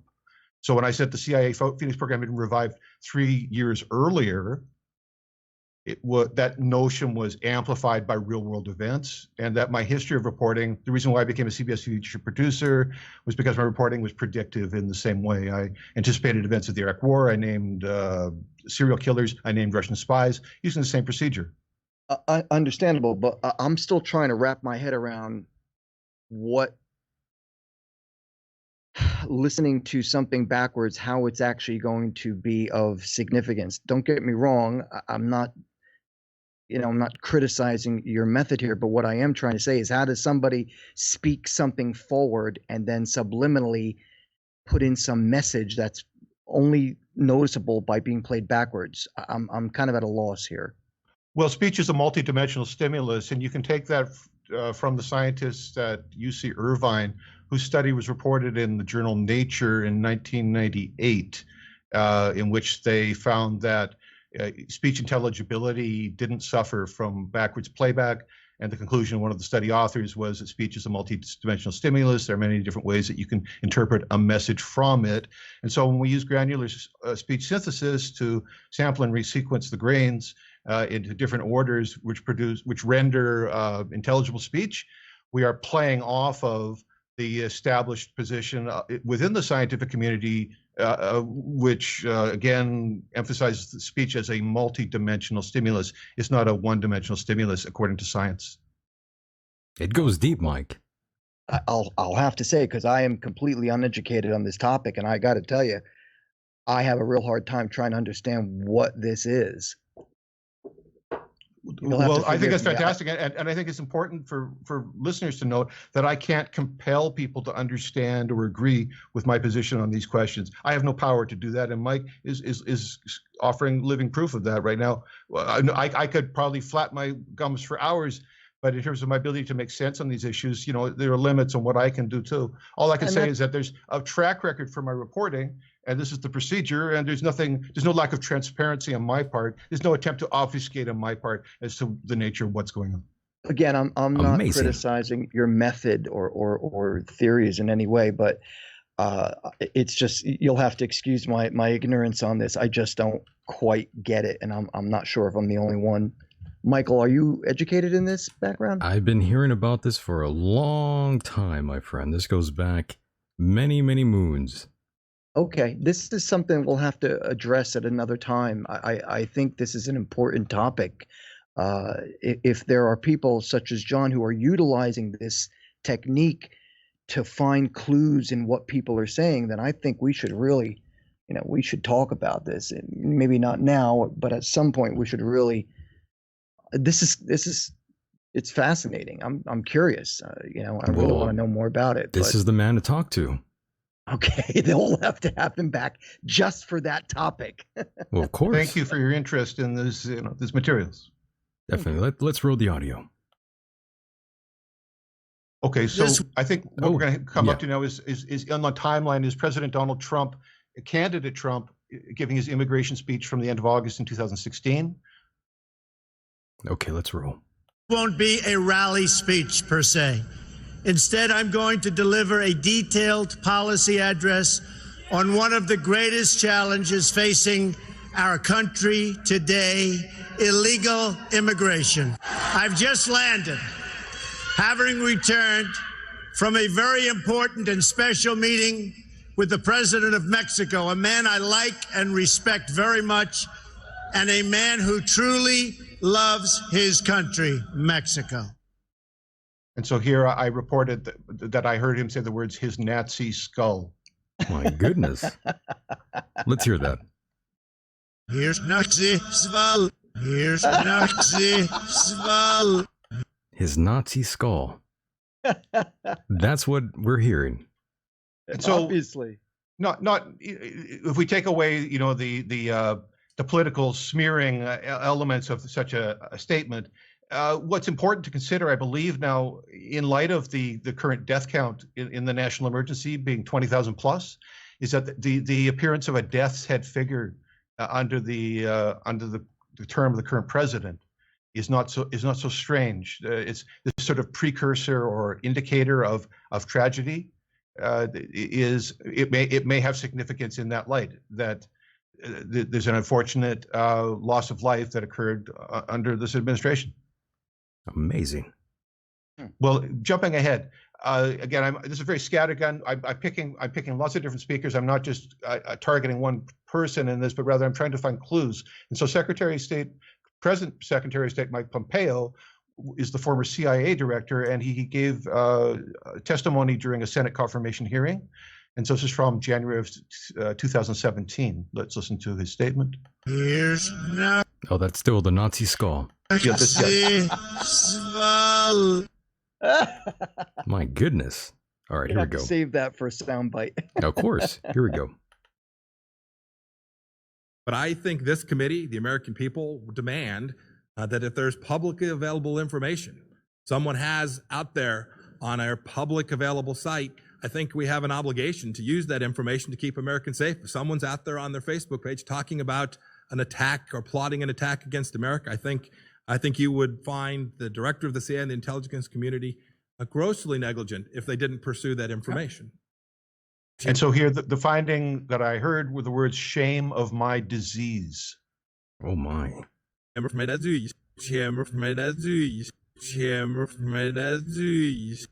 further, the last part of this clip, I noted the Freudian slip. If we'll just play that little soundbite as well. The intelligence. As if the speaker was under some kind of stress that constrained his vocal cords temporarily. You know, we're always looking at these kind of body language inferences that may tell us something additional. And so I thought it was interesting that the Freudian slip occurred in this context, as if there was significant stress upon the speaker. The notion of disease and the CIA biowarfare, it occurs in my imagination. It's an indicator. The occurrence of the sound of the word disease may be palindrome. So I don't consider this particular piece of audio as sort of the key element in a case, but I find it's like local color that surrounds the other incidents, and that people in the current administration appear to have been talking about questions related to disease unconsciously, and Mike Pompeo is one of them. Let's jump ahead now to Larry Kudlow, the economic advisor to the president. In November of 2018, he gave this remarks, and this is where I've said global. I agreed with the trend watchers who said global recession coming, but I said 2019. So let's hear from Larry Kudlow. Among those countries, a lot of opposition to what China was trying to do with respect to this idea of infrastructure and forcing debt down their throats, and in fact using Chinese workers, not even local workers. There's a lot of opposition to what the Chinese are doing. The Chinese seem not to like it. I don't want to conclude anything. I saw the vice president yesterday and talked a little bit about this. It'll come to a head at the G20. I think that's the key point. Okay, and so here I heard the words "their job loss." Here we go. Their job loss. Their job loss. Their job loss. So 66 million Americans filed unemployment last week. So the numbers are huge right now. There was talk about recession and depression right now. And so maybe Larry Kudlow somehow was foreseeing these turns of events, and I was able to report on that at that time. I told anyone who would listen to me. You know, I was the guy at the Christmas party that year talking about a global recession, and everyone was turning the other way and looking for something else to do when I started talking like that. You know what I'm saying? And so, and John, I didn't shirk. I didn't shirk on delivering the bad news, but I was too fast, you know, too rushed in my prediction. It took 14 months instead of within the 12 months window I had given at the time. But I say it was predictive, and Larry Kudlow's estimation of the situation, he was talking one thing, but underneath that there was a second narrative. And of course, probably more than two narratives, but this narrative emerged, and I saw it as newsworthy. It seems to have panned out. It's not the good news we're all looking for, but for forecasters and analysts, for strategists, knowing what's coming ahead, that has like universal currency and perennial value. It will never go out of style, being able to make forecasts that have value, or that can be shown to have value. And my record over 20 years is rich in these types of usable forecasts. It's a meaningful result. It's not a prediction about something happening on a planet in a different galaxy that we'll never see in our lifetime. I mean, I'm not dealing in that kind of abstract. It's abstract. Yeah, it's abstract backwards audio. That's pretty abstract, but the results are so down to earth that it compels curiosity to look closer at the phenomena and what it might possibly mean. Because I don't, if you really get to know me, I don't have any connections in Washington telling me what's going to happen to the economy. I don't have unnamed sources in the administration phoning me up with details. All I have is a speech signal. So Understood. How long have you been following this method of listening to speakers or presentations backwards? I've been using this technique since the late 1990s. And may I ask, who was the one who, was there someone who instructed you to do this, or did you read this somewhere? Like, what brought it on? I was an Art Bell listener. A what? Art Bell. Art Bell was at the helm of the largest late night talk show of that era. Oh, okay. You probably heard of it. It's called Coast to Coast AM. Was that a radio show? Yeah. Okay. Enough said. So he had an audience up to 20 million listeners every night, and he was constantly bringing people on to talk about this subject. And there was a school established in Southern California at that time, a post-secondary vocational that was licensed by the state. And I was an attendee at that school, along with a whole bunch of other people. That I didn't know. And what do you have to say when someone says this is audio pareidolia?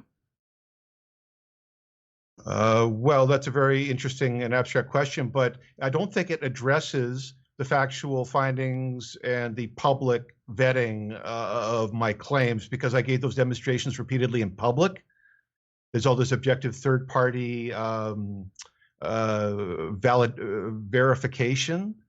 I think it's a very handy rhetorical posture, but it's meaningless in practical life. In practical life, my findings are consistently correct more often than chance, and people who are scientists can measure that. Not everyone is a scientist, and there are reasons why we're not all scientists, but scientists can make sense out of what I do, and I have the respect of senior academics in all kinds of parts of the world based on this kind of empiricism. My work is founded in empiricism, not rampant speculation. So that's really, enough said. Real scientists and real audio engineers already know what I'm doing and already understand the inside and out. They already understand how to vet what I'm doing. And the folks who aren't real scientists and aren't real audio engineers, there's a special reason why we're not all butchers, bakers, and candlestick makers in life. There's a special reason why we're doing what we're doing, and other people are doing what they're doing. So I'm just contributing to a community of knowledge. So let's just, for example, just for our argument's sake, let's back up, say 50 or 60, maybe 70 years, 60, 70 years in the news business. They didn't have that sort of access to, there were recording devices, but there was never really anyone who studied the scrutinizing someone who's spoken or has made a speech, recorded it, and then playing it backwards. Nobody really did that. So I'm assuming you would say this is a rather new method of searching for information. A research tool. Yeah, its popularity as a research tool emerged during the time of the Art Bell's late night show in the 1990s, but the technical facility to perform this kind of study existed in the 1930s because the English and German engineers developed at that time the reel-to-reel tape decks, where the tape rotates in two directions. Right. So when you can do reverse playback on a reel-to-reel deck, you have the instrumentation. But the use of instrumentation for purposes beyond the intention of the developer is an attribute of cyberpunk culture, which is something that people didn't start talking about until the 1980s.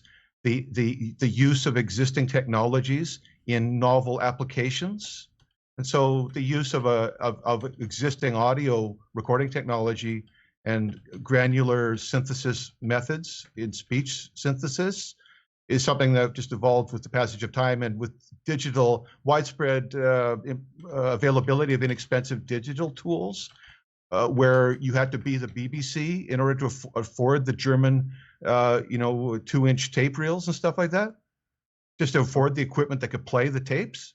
Sure. You have to be an institution.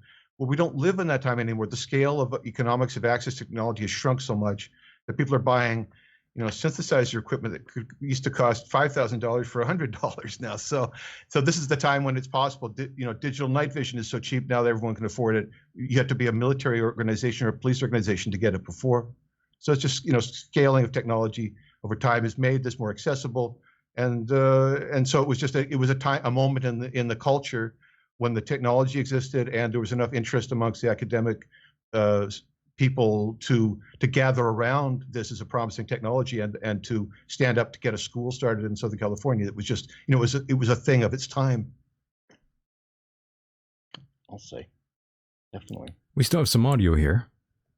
Yeah, and so why don't we keep playing? Let's and roll. It's a lot of fun. I enjoy very much your interest in talking about these questions. As you can tell, I've been talking about it for 20 years. I have a lot of experience answering the questions that people are curious about. And you bring your own sound clips for an interview. Amazing.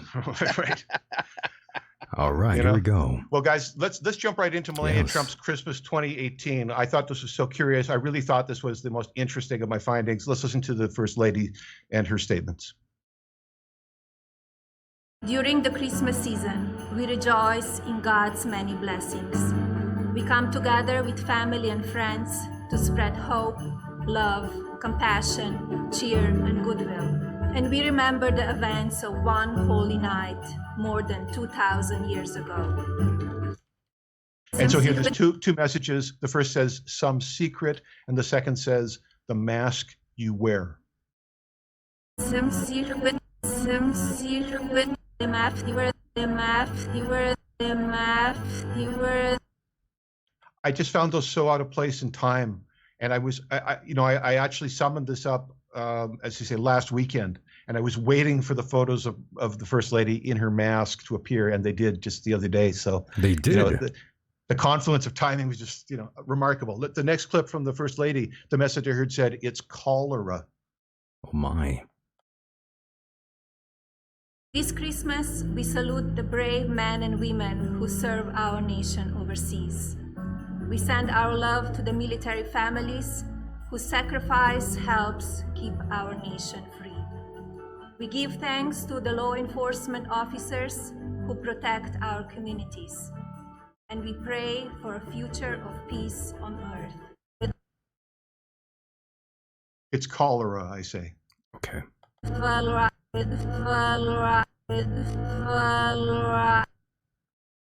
Well, and so obviously a misnomer. We're certainly not dealing with a cholera pandemic today, but as a metonym for pandemic or as a word substitution cipher, it's really quite appropriate. Even by the numbers, the World Health Organization tells us that cholera is annually is attributed for 21,000 to 143,000 deaths globally. And today, they're telling us that the global coronavirus death toll has exceeded 100,000. So numerically, it's a fair comparison. Cholera is something we've seen 6 or 7 pandemics since the beginning of the 19th century. So it's historically a pandemic disease. The notion that the First Lady was interacting with psychic material informing her of pandemic conditions and the necessity of wearing facial masks in 2018 remains, in my imagination, a very striking news item. And I go as far to say it's on par with George Washington interacting with the First Lady of the universe back in the day. This is American history, and the First Lady is the shadow historic figure in that White House. It may be that President Trump got to office by the universe conspired so that Melania Trump could be the recipient of such a vision of America's future. I totally believe that's possible. Wild stuff here tonight, and I appreciate it completely. We still have maybe 2 minutes left here. Well, so I think we should just go to Queen Elizabeth quickly because, of course, in everyone's favorite conspiracy, the Queen has a hand in every dealing on the planet. This is her Christmas message from 2019. Let's play one of these. My goodness, let's roll. Since the end of the Second World War, many charities, groups, and organizations have worked to promote peace and unity around the world, bringing together those who have been on opposing sides. By being willing to put past differences behind us and move forward together, we honor the freedom and democracy once won for us at so great a cost. Here I heard the words, an evil sick. Evil sick. An evil sick.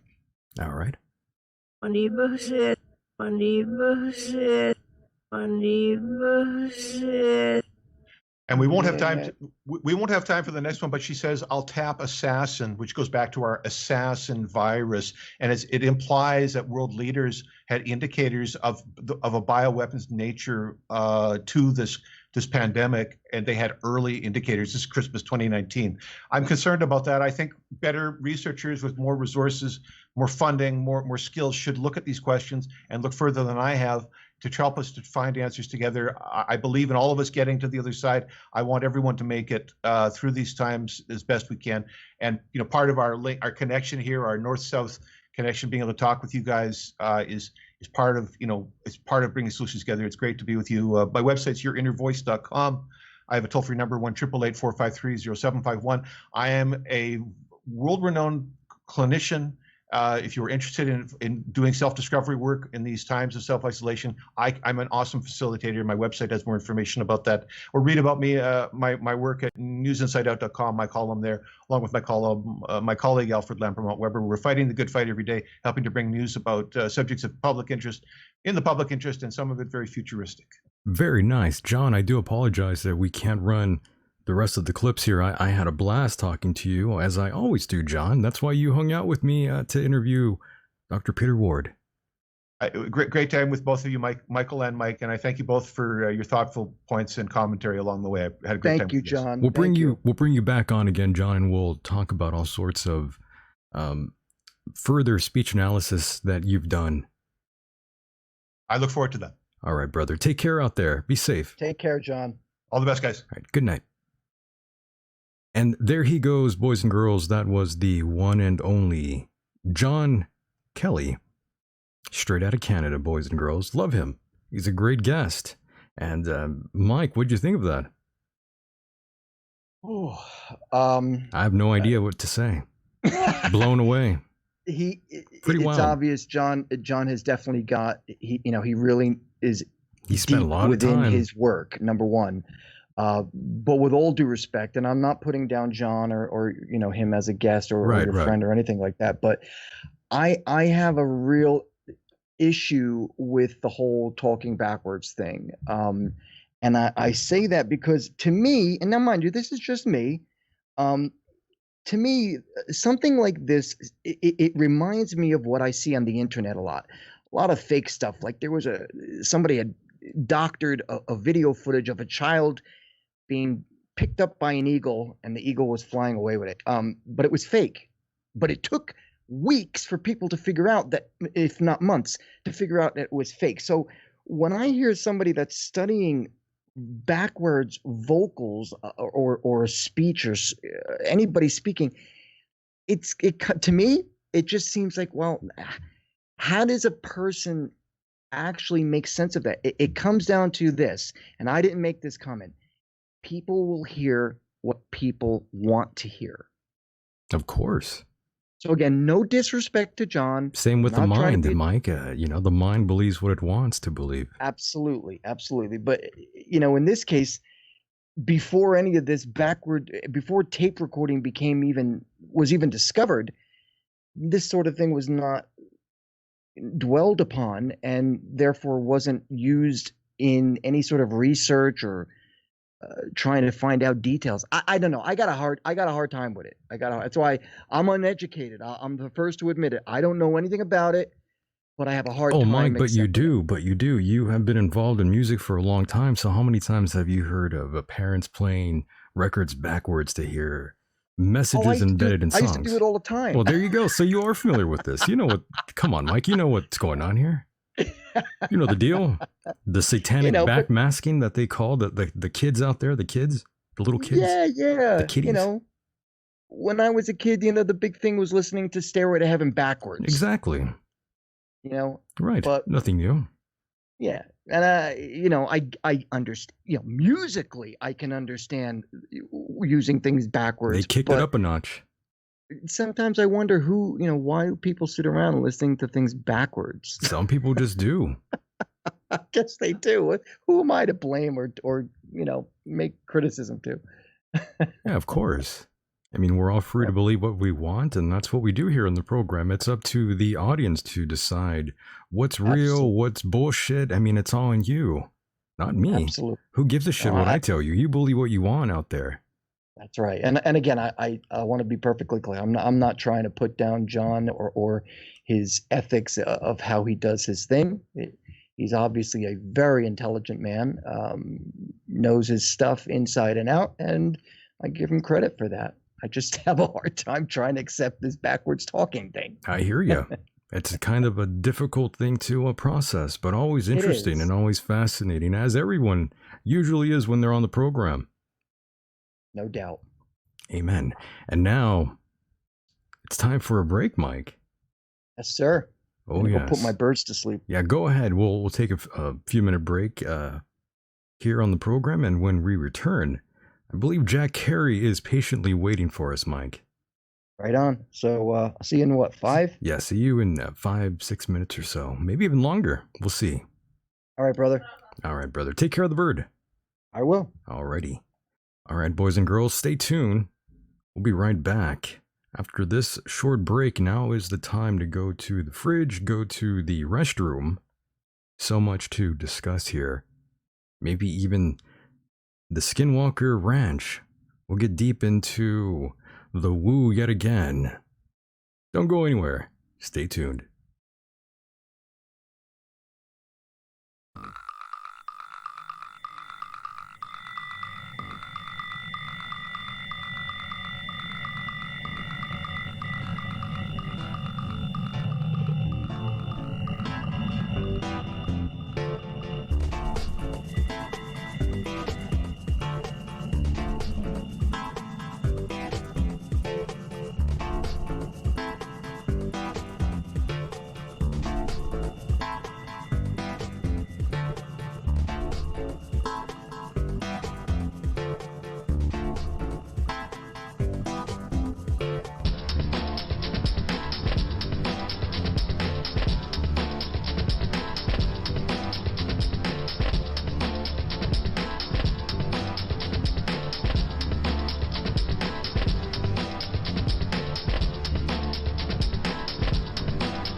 And welcome back to the program, boys and girls. Here we are again for another special edition of the Michael Decon program, round 2.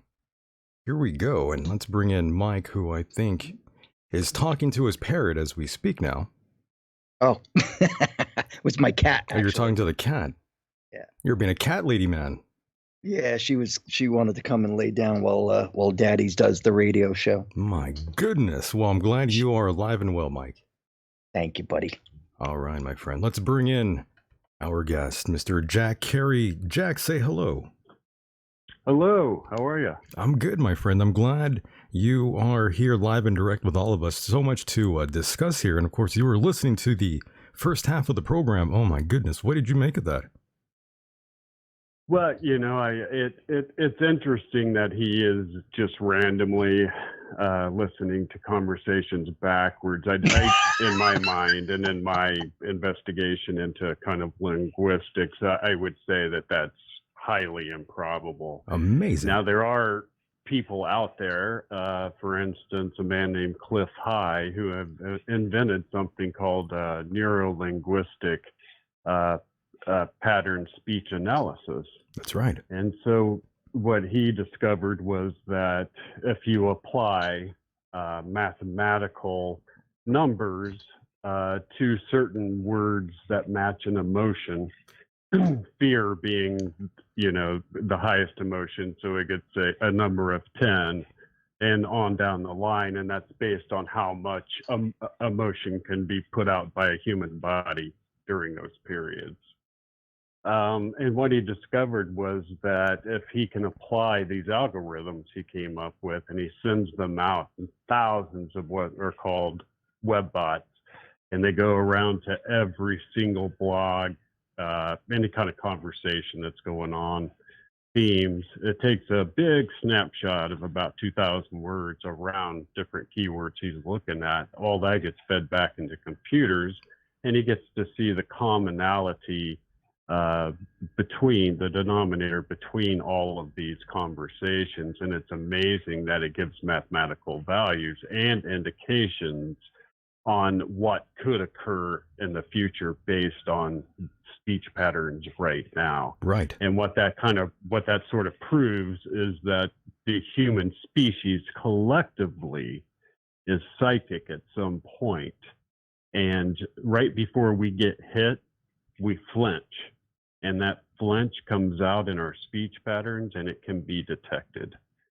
That's a proper way of actually analyzing linguistics. I mean, a lot of the playing stuff backwards came from the 60s, 70s sort of satanic rock that was, you know, going on at that time. Yep. And there was an attempt by a few bands to actually try to record subconscious, you know, words underneath the songs, but you know, that wasn't something that became widespread. Jack, next time I talk to Cliff High, I'll bring you on with us.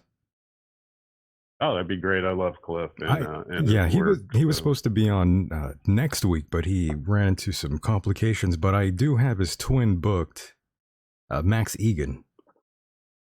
Oh, great! Looks just like him. That's crazy. They might be I had no related. idea. They might be related.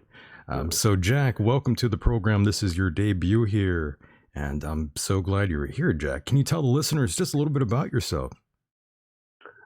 Sure. Well, I've been a cryptozoologist and paranormal investigator. I prefer to call it private investigator because a lot of things kind of cross the line.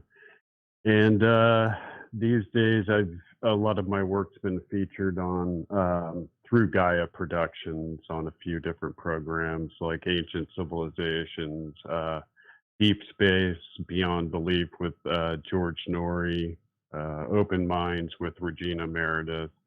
So if there's people out there that have Gaia subscriptions, then they'll probably have seen some of my work on some of those programs. But currently, and how I really started down this path was I founded what's called the Paranormal Intelligence Agency.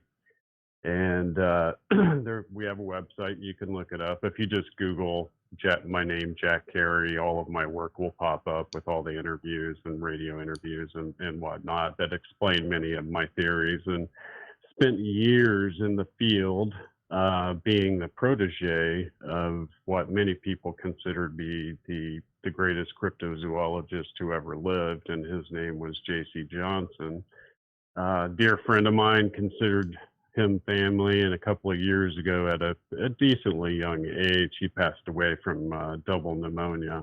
Oh, wow. So what a shame. Yeah, and he was the founder of a group called Crypto Four Corners, and for years and years, Crypto Four Corners was the pinnacle of cryptozoology research, and literally had hundreds of thousands of followers going through all of the evidence that we were collecting. And we collected a lot of amazing evidence. I had some amazing encounters that my life had already been changed from various paranormal events that I had experienced. But once I had been out in the field and actually experienced these creatures that people call Sasquatch or Bigfoot, and I have, nothing changes your life like that. And what's interesting about our group, and what a lot of people don't realize, is that we were responsible for collecting DNA from two of these creatures at two separate DNA deposit sites that were separated by 80 miles of terrain. Both calls were called within 24 hours of one another by two separate groups of Navajos that were way out on reservation land, and we did a lot of work with the Navajo Nation. And we took with us Dr. Christopher Dyer, the executive director of the University of New Mexico, who we had been in conversations with regarding our work. Told him we had DNA and we wanted his supervision in collecting it so that it couldn't be claimed to be contaminated. So I have photographs and all of this Yes. on sites, and it's been shown on all the shows. So we collected the DNA under his supervision. Those samples went off to a genome research, which people can Google now. It's called the Sasquatch Genome Project, and there's the actual DNA report that you can read, the numbers, the percentages, the whole actual report. And so that went in, and then we went to a second site. The first site is interesting because there was a group of Navajo in a forested area, and a lot of people don't realize that that northern part of New Mexico going into Colorado, where I was living for 25 years at that time, is very mountainous. And so you have like these patches, these long patches of just desert, and all of a sudden they hit like a 14,000 foot deciduous forest of a mountain. And the population, these reservations are just enormous, and the population is so small that, for instance, one of the families we worked with, there was 10 members, and they owned the grazing rights for their sheep for an entire mountain, the whole mountain. Nice. And That's a lot of land. so we had access to these areas. Well, Dr. Dyer, who's a biologist, said, well, this is a perfect laboratory because these creatures are somehow caught in these islands where the forests are surrounded by 100 miles of just, Mars-like desert. So, but the first site, group of Navajo, they were cutting wood, which is what they do all summer long for the winter. One of these creatures, it spooked one of these creatures who ran through a big copse of trees, not realizing there was another Navajo gentleman cutting wood with an axe. Sees him, takes off at a 45-degree angle, and looking over his shoulder at the kid chopping wood, ran smack into a 7-foot tree, broke it in half. He left hair, blood, skin all over it. We collected all of that. The second site was a remote Navajo homestead where they had seen what they call Yaetzo, which is their name for one of these creatures, had brushed up against this old, dilapidated ramshackle shack with just tons of splinters on it, and it left like 1,000 hair strands. So both of those were collected. They went into the genome study. Two different ones. One was private, conducted by the University of New Mexico. One was published, and that was by Dr. Melba Ketchum. What's interesting is that the mitochondrial DNA on these creatures came back as Homo sapiens sapiens. That's weird. That's the maternal is modern human. Right. Now, the paternal Y, the father's lineage, came back unknown hominid, unknown primate. So what you're looking at here, after 25 years of being in the field and experiencing these things, they are a type of human hybrid. And as I explained on this last episode of Beyond Belief with George Norrie, I was discussing my unified field theory of paranormal activity, which I'll get into here in a bit. But I was explaining to him that we approach in the PIA the idea that, and this came from Sir Arthur Conan Doyle, and it serves us very well and has with so many different mysteries, is that when you eliminate the impossible, whatever remains, however improbable that is, it has to be the truth. And what's impossible in this situation is for 10,000 highly credible people report seeing these creatures all over the country, including military personnel, police, doctors, lawyers, psychologists have seen them and have all reported the exact same thing. So we know it's impossible for them all to have been making that up or be mistaken with what they've seen. Right. So we can eliminate that one as the impossible, and that leaves a couple of different probabilities. Right. So Jack, either you have a human hybrid species that has, the uncanny ability after this gargantuan effort to find remains to remain completely hidden. And I discovered that in 20% of all Bigfoot sightings, even the ones with really credible people, they also report a UFO at the scene. That's kind of weird. Of a coincidence. That's a little strange there. So, go ahead, Michael. Ask your question. I was going to ask something. Yeah, Jack. I just wanted to. Yeah, it's okay. Yeah, I just wanted to ask you, Jack. What are your thoughts and opinions on the never-ending abundance of finding Bigfoot shows out there? What exactly is your take? It seems like there's so many out there, and there have been for so many years, and they tug at the heartstrings. They say, well, we're going to find them this night, and then they come up empty-handed, and it makes me sad. Yeah, well, I can explain that. After spending as much time in the field hunting these things as I have, there's a many problems. Okay, so first of all, these groups are often made up of people that have not spent a lot of time in the field actually investigating the creatures. They use what's called these wood knocking techniques to try to evoke a response. These creatures are so intelligent that they can tell the difference between a human picking up a stick and whacking it on a tree and one of their own, which is, 7-8 feet tall, weighs 500-600 pounds, and can, Right. hit a tree so hard. They know the difference between that and a human. So they're giving themselves away kind of automatically. They never use any sort of scent blocker. So they're not, camouflaging themselves. They're not wearing ghillie suits. They don't do anything but repeat the same techniques over and over again that don't get any results. And Albert Einstein says, the definition of insanity Yeah. is to do the same thing over and over again and I agree. expect a different result, Right. And so that's what you're seeing with many of these groups. And the whole reason I founded the Paranormal Intelligence Agency was to operate outside of those boundaries. I see. So go ahead. Oh, so then I see. I understand now. So it's just these individuals who are they're being let's just say, well, I don't want to use that word. I don't want to out them out, but they're pretty much in the same vein as those that go on these paranormal hunts, these ghost hunting shows that we've seen. Right. I didn't want to categorize them in any negative way. I know some of them actually listen, so I don't want to make those people mad. They've all been nice to me.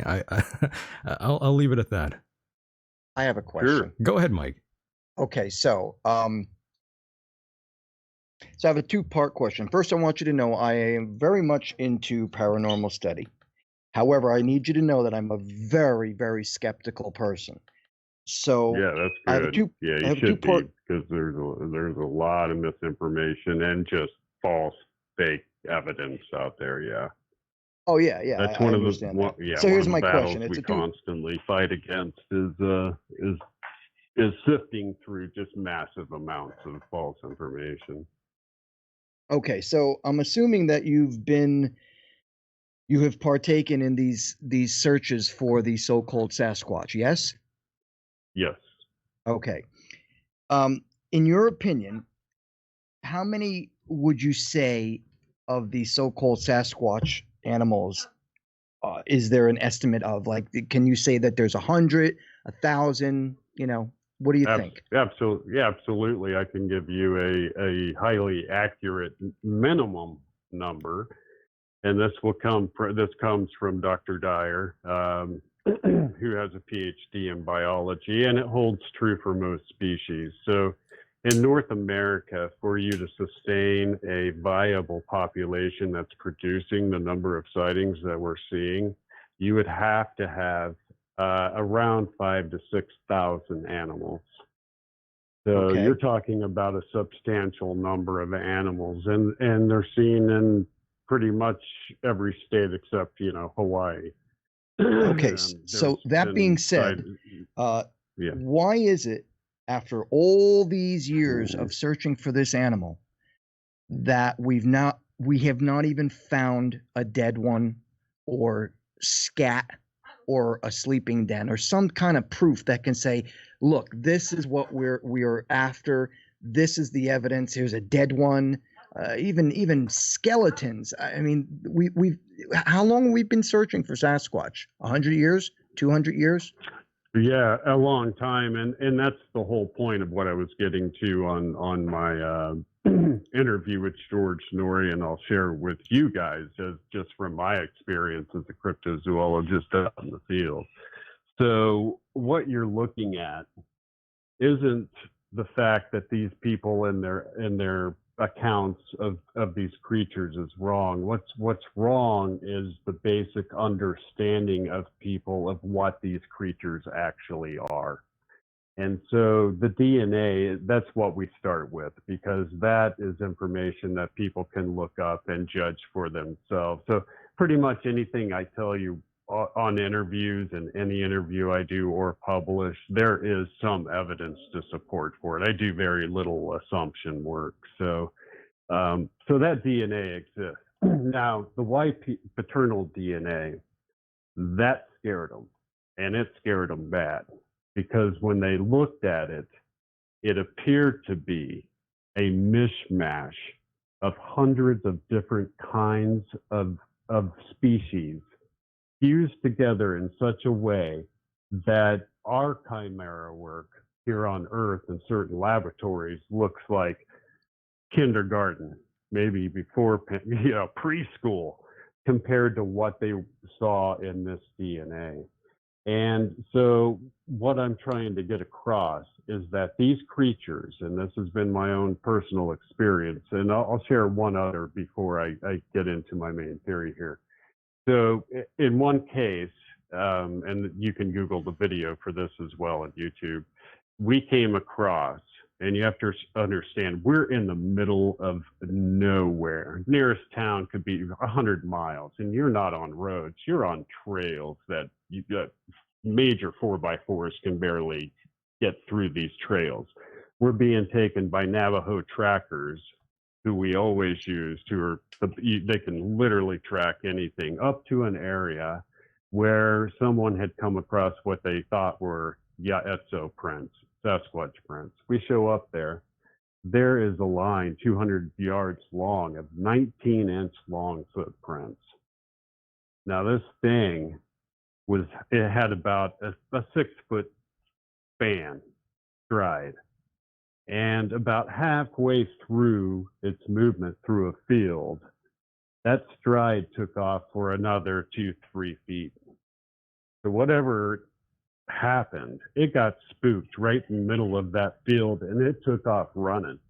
And we kept tracking it. We tracked it right to the middle of the field in an area where the topographical part of the ground and the soil makeup was exactly the same, and the prints just flat disappeared.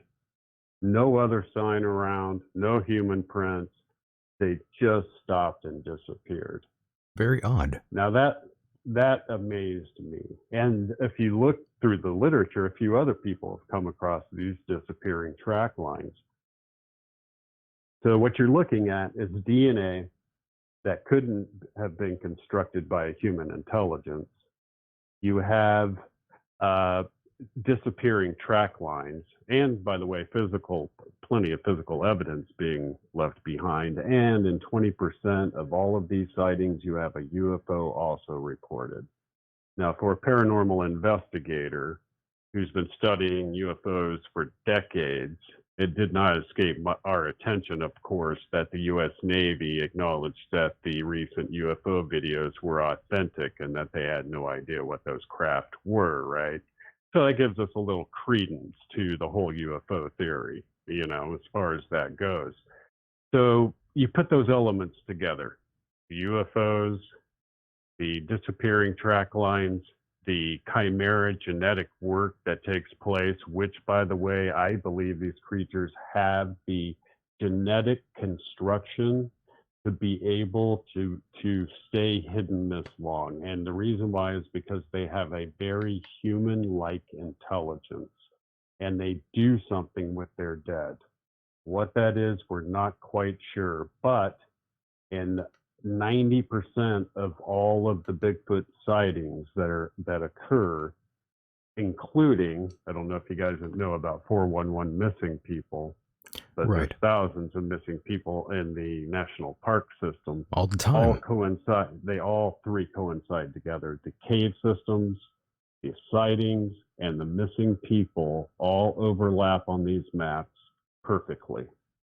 And you can see that I have them laid out on the PIA Facebook page and the website. So all of those elements combined to me tell me that these things were a genetic construction by a non-human intelligence with abilities that allow them to remain hidden this long. And that's why I think all of these techniques are not going to work until that's taken into account. And I have another reason to believe that, and that's because I'm a pretty well-known investigator into so-called dogman sightings. Now, you think Sasquatch is weird? Wait until you come, wait until you come across people Very whose true. lives have literally been changed. You know, when you come across a witness who wants no recognition, no publicity, and yet they are profoundly shaken and begin to make life changes because of that encounter, then you know you got a real witness. And I've come across many of them, and I've investigated these cases, and in the same exact three elements that you have an oral indigenous history about these creatures. By the way, all 300 tribes in the United States talk about the Bigfoot creatures. You have physical evidence being left at the scene, and you basically have eyewitnesses who have compelling stories to tell about them. What they are is very interesting to me because, let's face it, there's no biological basis whatsoever for an upright running, canine-headed creature to exist. It cannot happen in this biosphere. Yeah, so the we only can way. eliminate that as an impossible. Yeah, that's For insane. me, yeah, go ahead. I was going to say, that's insane. Have you seen Dogman before personally? Or a I Dogman, have rather? not. You know, the only Dogman that I've seen, and I'm happy to share the photograph with you. You could share it with your people. Was a photograph that was accidental, and it was on a video where we were filming what's called B-roll. There was a person who had an experience in this area, and so we went out to take a look, and we were just filming around, and you couldn't really, you know, there was nothing. There was a really black dot way off in the distance, kind of just a weird shadow that you could see in the trees, and it was too far, couldn't really focus on it. We left. Later on, we're reviewing that, and we're like, well, let's take a look at this dark spot. And so you freeze framed it. We blew it up about 800%, and this face popped out, and I swear to God, our hearts just stopped in our chest. I mean, this thing, it had to be 9 feet tall. It's got a huge pectoral muscles, an arm that's been at a 90-degree angle, blocking out the foliage, a protruding snout. And what's really amazing and what's always telltale to me is that you can focus in and see the actual iris of the animal. Now, you see an iris of an animal, that's very hard to fake on a hoax video. And you have that footage. I do, and you know, it's in my new book, Paranormal Planet, but I also have it on my computer and on my website. That I'm happy just to show the image, but yeah, it's truly amazing, and so you have to take into account. Well, the witnesses aren't lying. The creature couldn't have evolved on this planet. We have a similar bipedal creature that's showing chimera genetic construction. Is it too hard to believe and put two to two together that these creatures are both chimera constructions? And when you go back into the ancient history and the ancient tablets, which I've studied for a long time, they discuss the Anunnaki and so on. They discuss these genetic experiments that went on way back then. And so who knows? By who? Well, you know. By who? Go ahead. Oh, go ahead, Mikey. I don't think he could hear you. By there. who did the genetic experiments? Well, in the Sumerian tablets that are 12,000 years old that they found 500,000 of them at the palace of Ashurbanipal. 500,000 perfect uniform tablets that described every facet of Sumerian life. And in those tablets, they talk about what are called the Anunnaki, which loosely translates to those who came from the sky.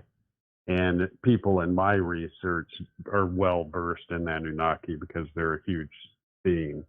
And in those tablets, they describe that one of these Anunnaki was a genetic manipulator that mixed all kinds of chimera animals. And so you could be looking at an allusion to the same thing, this genetic manipulation that created these sort of half-human hybrid creatures.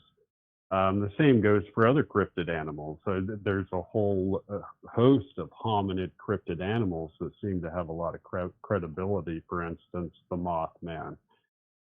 There was a very highly credible sighting in Bishopville, Kentucky, I believe, where they saw a lizard man. And so Lizard man.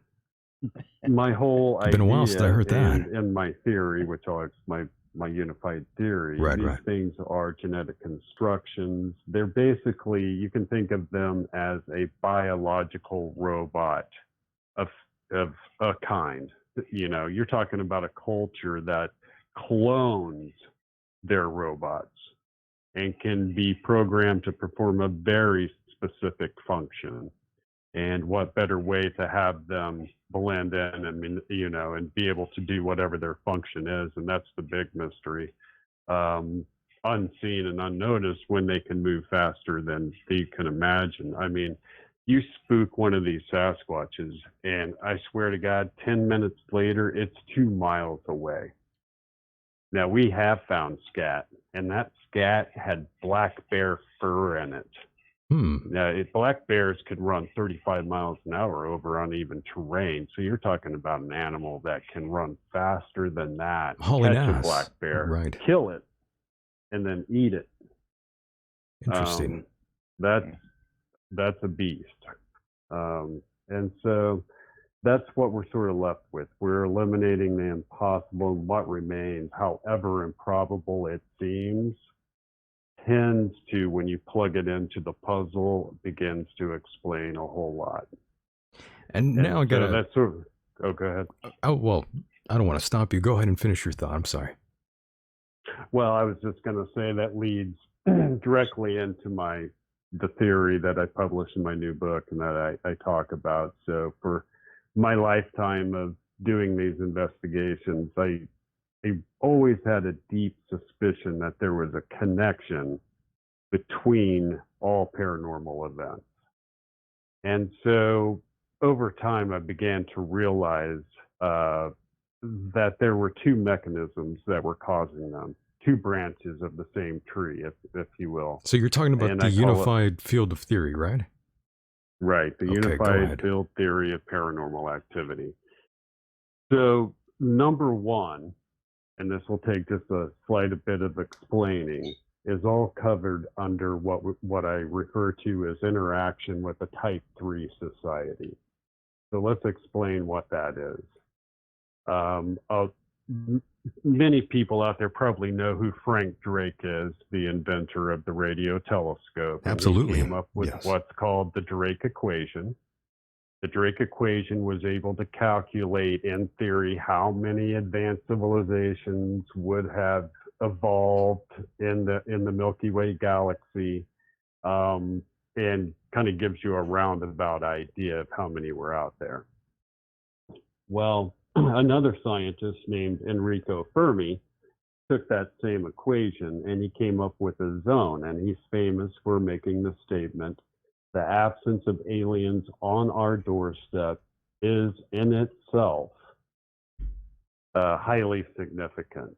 And his argument was that if the Drake equation was correct and you had all those civilizations out of there, some of them, or at least one of them, would have become so advanced in that amount of time that they would have been able to colonize the entire galaxy. So what I think is happening is that Enrico Fermi was correct, that there is a singular type 3 society, and I'll get to the different types in a second, that is the overarching authority of all of the UFO-related paranormal phenomenon taking a place on this planet. Now, there are 3 types of society, and this scale was developed by another Russian scientist named Nikolai Kardashev, called the Kardashev scale. A type 1 society can harness all of the power of its singular star for the fueling of its technology. A type 2 society can do that basically with multiple stars at once as their technology keeps growing. And a type 3 society can do that across an entire galaxy as their colonization requires it. And recently, some of our scientists have detected what they call an alien megastructure around a star. That is a sign of what we're talking about. So all of the paranormal phenomenon having to do with the sightings themselves, the alien abduction phenomenon, the cattle mutilation and unexplained death phenomenon, which I've investigated extensively, missing people, pretty much the entire gambit having to do with any sort of UFO type of paranormal activity can be covered under the idea that we are interacting with one of these type 3 societies. Now, why are they doing it? We know that they seem to be testing everything on this planet down to the molecular and even atomic level, and they're doing it on a long running basis. And most of the UFO craft that you see, these are actually unpiloted drone testing craft. And they're sent from God knows how far off from the civilization, who are just simply doing a job of testing. That would make more sense. Go ahead. I was going to say that would make more sense if these were just robotic in nature, non-organic. Yeah. Right. And so even the little gray aliens are basically biological robots. They're constructed to perform a singular function, and that function is to collect DNA samples from various populations because those are studied as well. Anytime you see an abductee act outside of basically the scripted response, for instance, starts dancing or going crazy, these things turn around and exit the room because it doesn't match the programming that they've been given.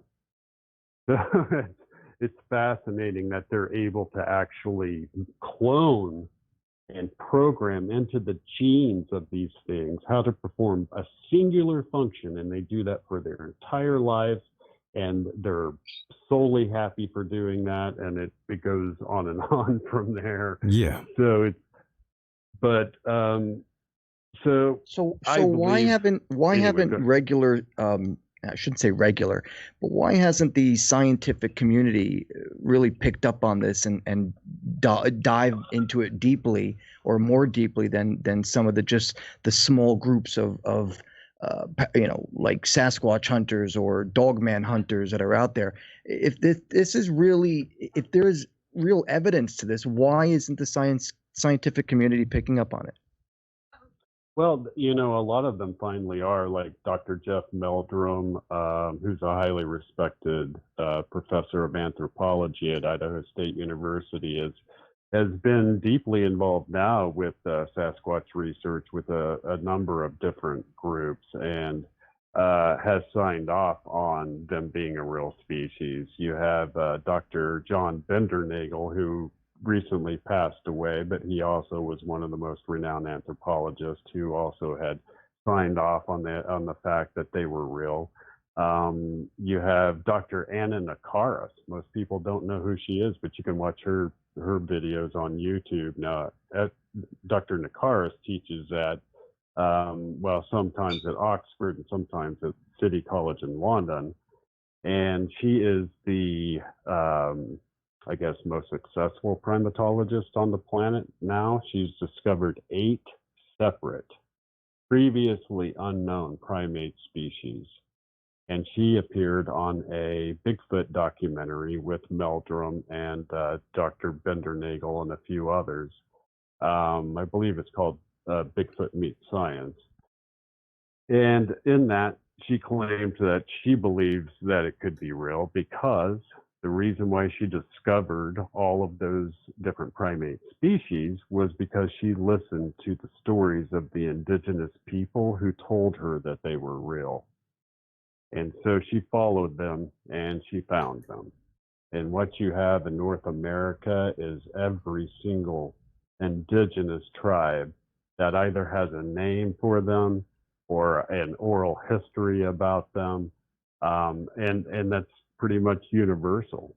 So, you know, not finding remains isn't that strange, because if you believe it or not, up until the early 1970s, we didn't even have a skeleton of a chimpanzee. If you can believe that. We've had teams of people out in the forest, the deepest, darkest areas of the forest. There's thousands and thousands of black bears. We've never come across a single black bear carcass of any kind. When an animal goes down in the woods, it's at the same time, at the same time, we've got species like tigers. Go ahead. We've got species like tigers, which are about between 4,000 and 5,000 in the wild, and yet they can get shot easily. I just find it kind of weird that with a speculated amount of 5,000 to 6,000 of these so-called Sasquatches, that they're not being. It's hard to really. It's hard for me to say this. With all this speculated evidence about them being out there, how is it that we still haven't found one? I mean, the scientists have found so many other different species of animals that, you know, look at the snow leopard. Yeah. The snow leopard, there's about 30 of them left in Afghanistan. I totally see your point, and that's the same point a lot of skeptics bring up, is how come you haven't found the remains? How come you haven't captured one of these things? And that's what I'm saying, is that's part of the probabilities. We've eliminated the impossibilities. Now we're trying to look at the probabilities of how it is they're able to do that. And what I'm saying is, when you're looking at what appears to be an alien genetic chimera construction, then what you're looking at is an animal with abilities that supersede anything else in this biosphere. And when I'm talking about speed, when you're close to one and you spook it, and they are extremely elusive. They don't want interaction unless you go into an area where they're trying to protect something and they try to run you off. These things can literally go a mile, 2 miles through the hardest brush you can think of in 10, 15 minutes. And so when you're trying to track something like that, it's tough. And some of these terrains where you're having to use like machetes or climbing gear and stuff like that, I mean, you're talking about animals that can climb a rock face in seconds, can jump amazing distances. And so why aren't the scientists leaving what do they call those cameras in that they can attach to a tree so that it captures the animals that pass? Totally. Yes, I'm so glad you brought that up, because I talk about that. I talk about that too. So in this, because these things have this genetic chimera construction, I began to look at how it is that you have over 200,000 trail cameras sold every year, and yet not one single definitive photograph has ever been taken. What I discovered in my research was that there are, in fact, a mammal that can see in infrared light, and that mammal is a reindeer. So we have a biological explanation for seeing infrared light, and these cameras emit infrared light like a spotlight. They can see these things from hundreds of yards away. And so that's part of the reason they can hunt at night. Part of the reason they're largely nocturnal is because they can see them like nothing. We've had plenty of what appears to be cameras that were taken down, and you have a few pictures of like a hairy hand seeming to grab them or something like that. But you're underestimating the human intelligence that these things really do have. And of course, Jack, I have to backtrack here again, back to encounters with extraterrestrials. You've heard for years people making the claims that they were abducted, or they were even had like a sexual relationship with one of these things.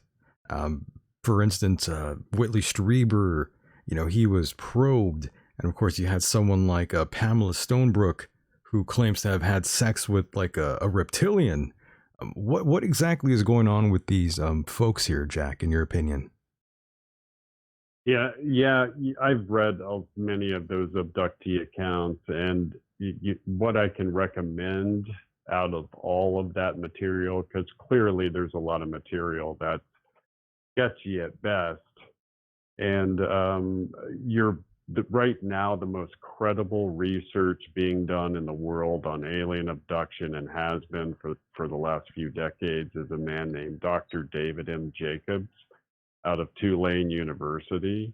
Now, Dr. Jacobs has written 2 books. One was called The Threat. The second is called Walking Among Us.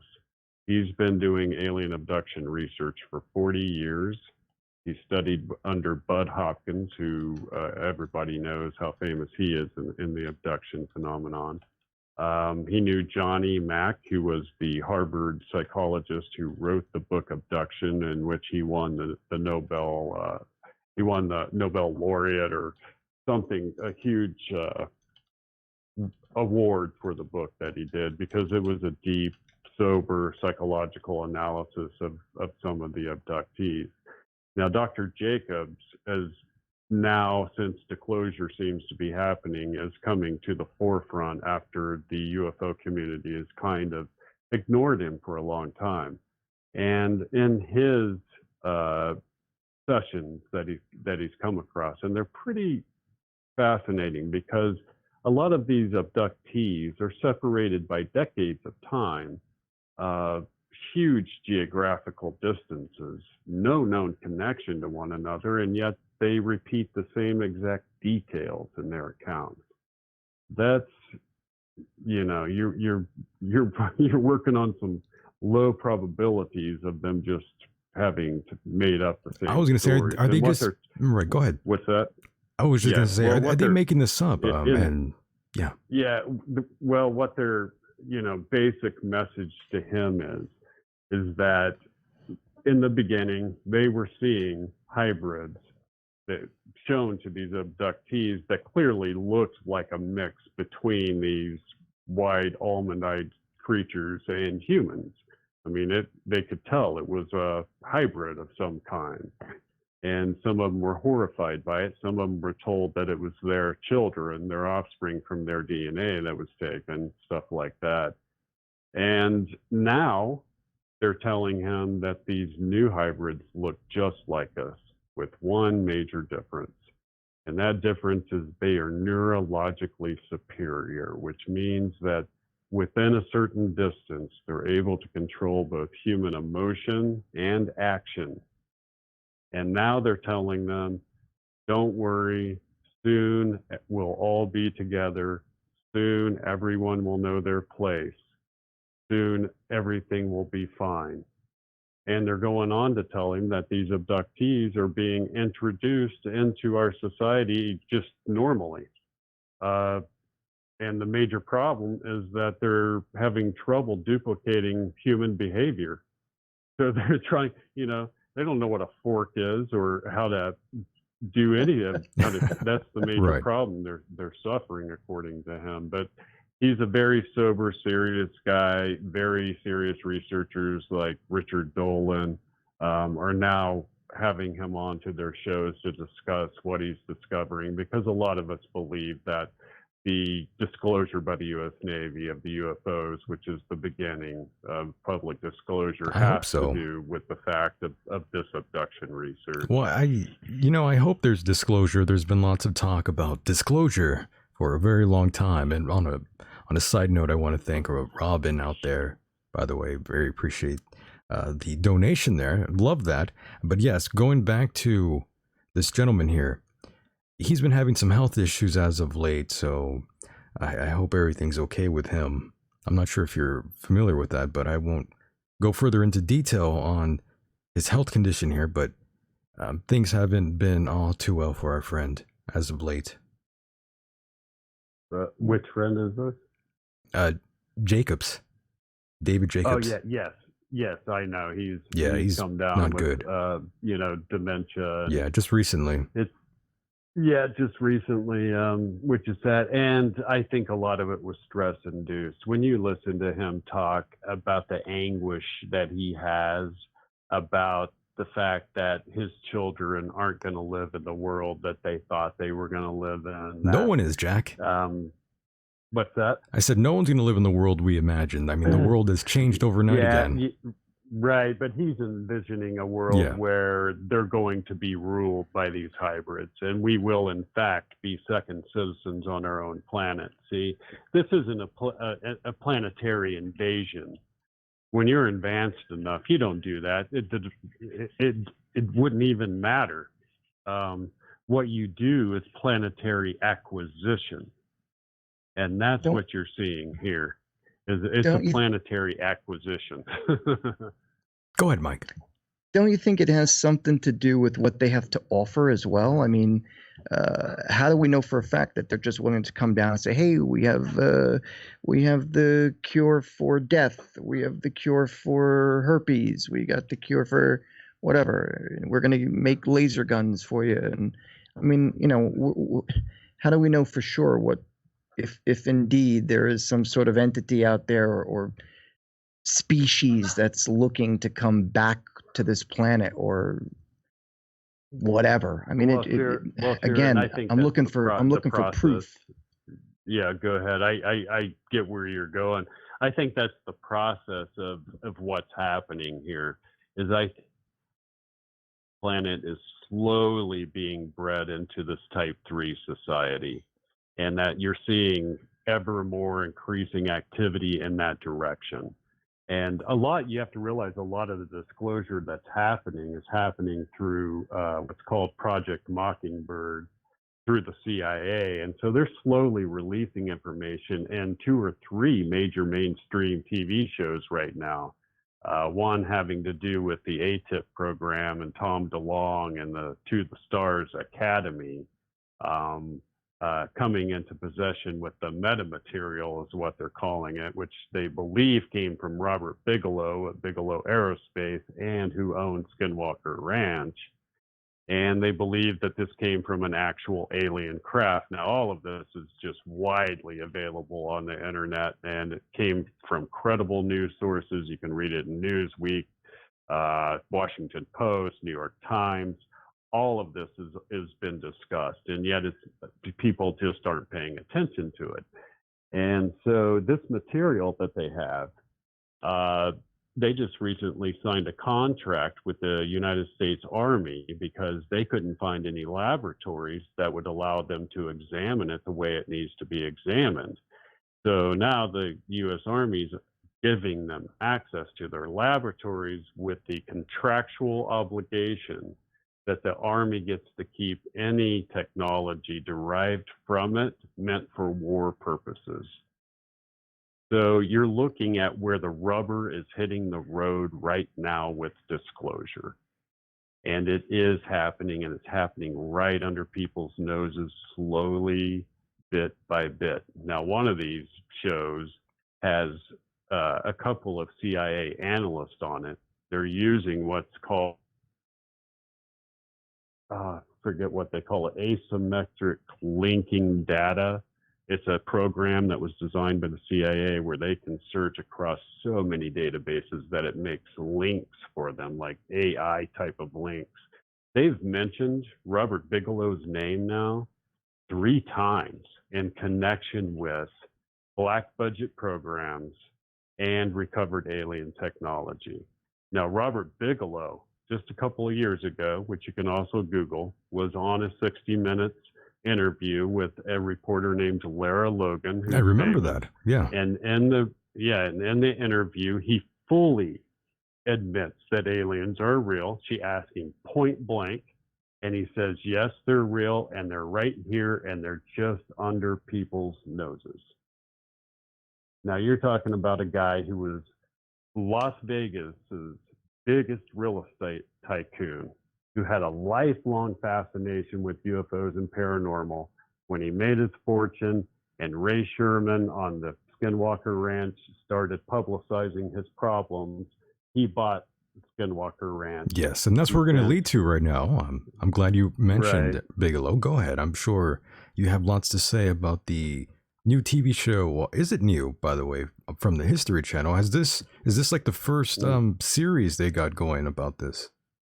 It is, and they've only had 2 episodes so far. And so he bought Skinwalker Ranch, and it got the name Skinwalker because of the supposed curse put on the Navajos for imprisoning the Utes, or vice versa. The Utes had put the Navajos basically in slavery, and so they put a curse on them, and they believed that all of the paranormal activity going on in this valley could be attributed to this curse.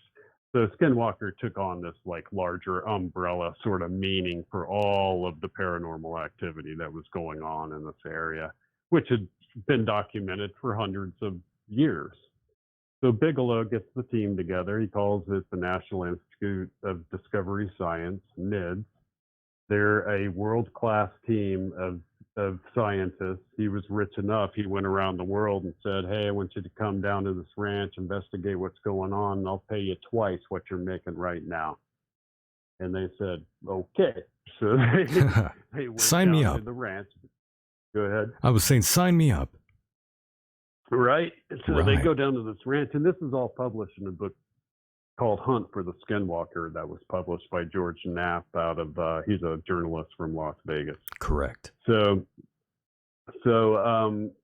they go down to the ranch, and what they discovered, make a long story short, is they believed that they were interacting with a non-human intelligence. They didn't go so far as saying it was an alien intelligence, but they said it was non-human.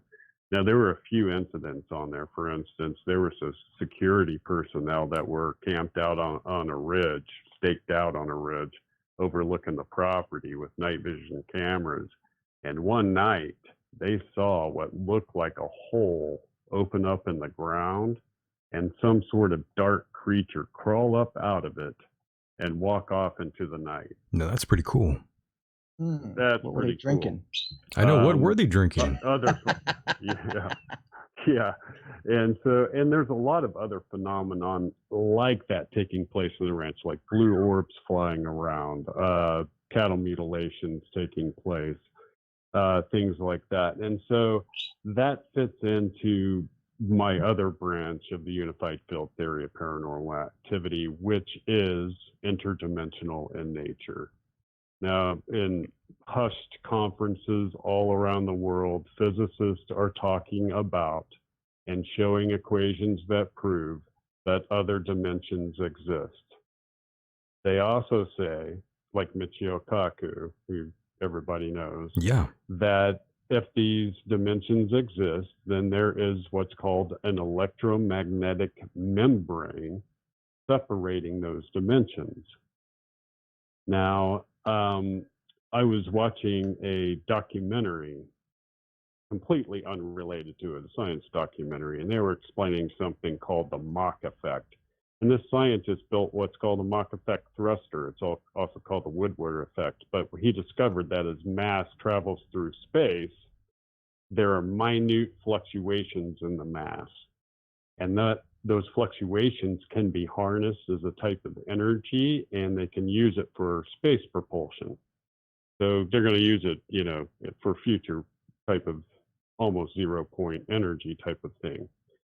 And it suddenly occurred to me that in all of these areas where wide array of paranormal takes place, like in the San Luis Valley, where I spent years doing research, in most of the areas where you have a wide array of different kinds of paranormal activity occur, you have large quartz crystal deposits. enormous quartz crystal deposits. In fact, 80% of the Earth's crust is made up of quartz crystal. So it instantly occurred to me that what was occurring was the mass of the Earth was traveling through space. It was creating minute fluctuations in the crust of the Earth. That compresses the quartz crystal. When quartz crystal becomes compressed, it becomes ionized, and it produces amazingly strong electromagnetic waves. And these waves are so strong that periodically they can cause a tear in the membrane, the electromagnetic membrane separating our dimension from another. And there's intermittent occurrence between the two, and we call that paranormal activity. Now, that's based all on physics that's going on right now. Now, what the physicists haven't accepted is that their theory is in fact correct. And if it is correct, then we should be seeing exactly what's being described in these different paranormal hotspots. So that basically is the quick version of my unified field theory of paranormal activity, and I go through case after case of the Paranormal Intelligence Agency, 25 years of cases that sort of show the examples of what I'm talking about. Mike, were you jumping in there? No, sir. No, I'm just listening intently. I thought I heard you back there. No, you know what? I think I may have knocked into the microphone or something, but I didn't. Oh, say no anything. wonder. Yeah, no wonder. I thought the birds are going nuts back there already. Yeah, you know what it is? They see that I'm still up, so they're both kind of excited. They're they wondering want what's to come going hang on. out with me. I know. I I know. love birds. I used to have a Hans macaw. Oh, I have a blue and gold macaw who was Aw. neglected for 24 years of his life. I adopted him 2 years ago. He's very happy now, but he's a plucker. So He's really? violent. Yeah, he got that nervous habit. Yeah. yeah, but he's doing good But- now. He's healthy. He's eating well. He's just still missing. That's him talking now. There He's he still is. missing some of his feathers. Poor little he's guy. a good boy though. His name is Sergeant. That's great. Poor little guy. But Jack. So- oh, go ahead, Mike. Now I've got a question. Now, so let's just say we're getting these visitations from alien beings. Why the hell are they killing our cows? Yeah, so I've done extensive Yeah, research why? into it. So what seems to be happening is when you find these cattle, they're completely exsanguinated of their blood, which is typical in these abductions, mutilations. Now, all of the reproductive organs are removed from the animal, and they're done with a precise laser cut. In fact, in some of the cases, the hair and the skin had been fused together, and that can only be done with a laser. Basically, you have to have extremely high heat to do that. There's also a half moon section that's often taken right off the face, and those are all of the areas that you have the highest cell reproduction rate. Now, when you take just the blood, you can break down blood into 3 constituent parts, and a couple of those parts can be used in almost any kind of genetic work. So, but I have a whole other theory. That's one theory that's out there. My investigation, I came across something completely different, and it linked up with Robert Bigelow and his group of scientists. So before Bigelow and the Skinwalker Ranch became really popular, the government came to him and said, "We want you to do a report on cattle mutilations." And so they did it. And I have the report on my computer, even though it has disappeared from the internet because Robert Bigelow took down the entire NIDS website when he went under contract with the United States government black budget programs. So How thoughtful of him. basically, yeah. Well, you got to he's doing a deal with the devil so he can get My the pole goodness. position on what he thinks is going to be alien technology for humanity. So I see. Okay. But anyway, here's the deal. They found out in their investigation that in the 1970s or it was mid 60s, I think is what the report says. There was a research facility in Fort Collins, Colorado. One of these scientists traveled to New Guinea and he took samples of Cary virus.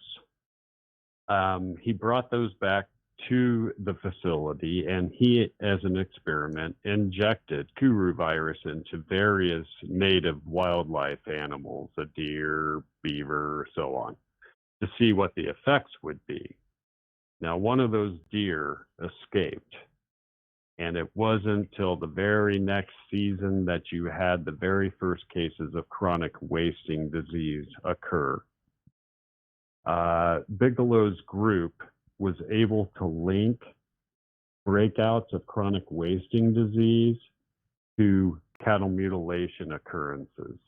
In other words, whenever they had a outbreak of chronic wasting disease, they would then begin to see cattle mutilations in the same general area.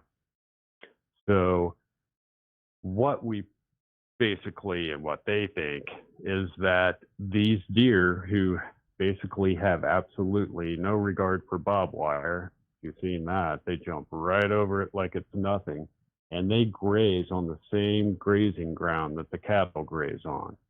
And deer feed from the top of the plant, and they leave saliva deposits. Cows pull up the whole plant from the root and they eat the whole thing. So these infected deer with chronic wasting disease that began as Cary, in humans it's Cary, in deer it becomes chronic wasting disease, and in cattle it becomes a form of mad cow disease, or what we call in humans Jakob-Creutzfeldt disease. So these cattle become infected with this virus, and they're all butchered before their 5th year, which is how long it takes for them to begin to show symptoms of the actual virus. Now, they basically said, well, if that's the case, in this extensive report, we should be able to see signs of that in the human population through the consumption of the beef. And what they discovered was that there had been a vast percentage increase in the number of early Alzheimer cases being diagnosed across the country. So in humans, once it's consumed, and it's consumed through what they call prion proteins, and prion proteins cannot be killed by cooking meat. That in humans, it becomes Jakob-Creutzfeldt disease and dementia, and becomes basically clinical. So in cattle, it's subclinical because they're not showing the symptoms. In humans, it becomes clinical. Now, the reason for the mutilations was for the same reason that I think the Type 3 Society is testing everything. They began to realize what had happened, and they started a testing program on the actual beef supply, trying to figure out what was going on with our food supply, which they seem to be very concerned with.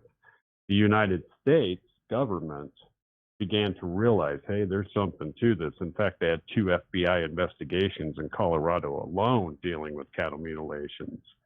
And they're like, what's going on? Whatever these craft are, they're looking for something. They're testing something. It's a little odd, Jack, that going back to the 80s, lots of reports of cattle mutilation was going on, and law enforcement was saying that they thought this was an act by Satanists out there. Yeah, cults, Mike. You know that story, Mike? Yep. Jack, what are your thoughts about that? I didn't understand being done by what now? Yeah, the authorities were blaming people in cults being responsible for cattle mutilation, going back to like the 80s. That was part of the FBI investigation too, and they proved that to be completely false. Of course. There was no link to any kind of cult activity, and it wouldn't make sense for them to go out and I don't think they have the access to those sort of tools, by the way. The fact is that actually there were, if I remember correctly, and it's been a long time, there were several cases in which some people who were finding themselves to be or claiming to be Satan worshipers or part of cults or even initiations that were doing these, some, not all, some despicable things like cow mutilation or other things to animals, like whether it's cats or they'd find pigs slaughtered, all done for sacrificial purposes. But it was only a few cases in which they had captured. In most cases, it was just kids, teenagers trying to be cool. Sure, and they discussed that and that possibility, and the fact is it was just too widespread. Like cattle mutilations occur almost in every country around the world. So I believe that the United States government got savvy to what was going on, and they said, well, what are they looking for? We better start doing our own testing to figure out what's going on. And so today you sort of have this cross-contamination of mutilation cases where some of the landowners see black unmarked helicopters before the mutilations occur and some after, and others see clearly what can be described as a UFO craft, around the same period of time that it's going on. So I think that's part of the testing of the United States food supply, the beef supply really around the world, and it fits into their pattern of literally testing everything. It seems like they have a huge investment in this property or in this planet, and it could be, when you're talking about a type 3 society, we could be one of hundreds of planets that are slowly bred into this type 3 society. I mean, we have to think on a much larger galactic scale, right, of what's occurring, and not just one little green man flying a UFO around and stuff like that. People report different kinds of alien entities. I still think that all of them fall under the same umbrella authority, because Enrico Fermi was correct. If there's civilizations out there and they've existed for 1 billion years, one of them at least would have been able to colonize this whole galaxy and to establish their authority over it in such a way. And so you could be seeing these drone craft coming to this planet just on a routine. These are just routine missions. You know what I mean? They're just here doing their normal work that they're doing on hundreds of planets.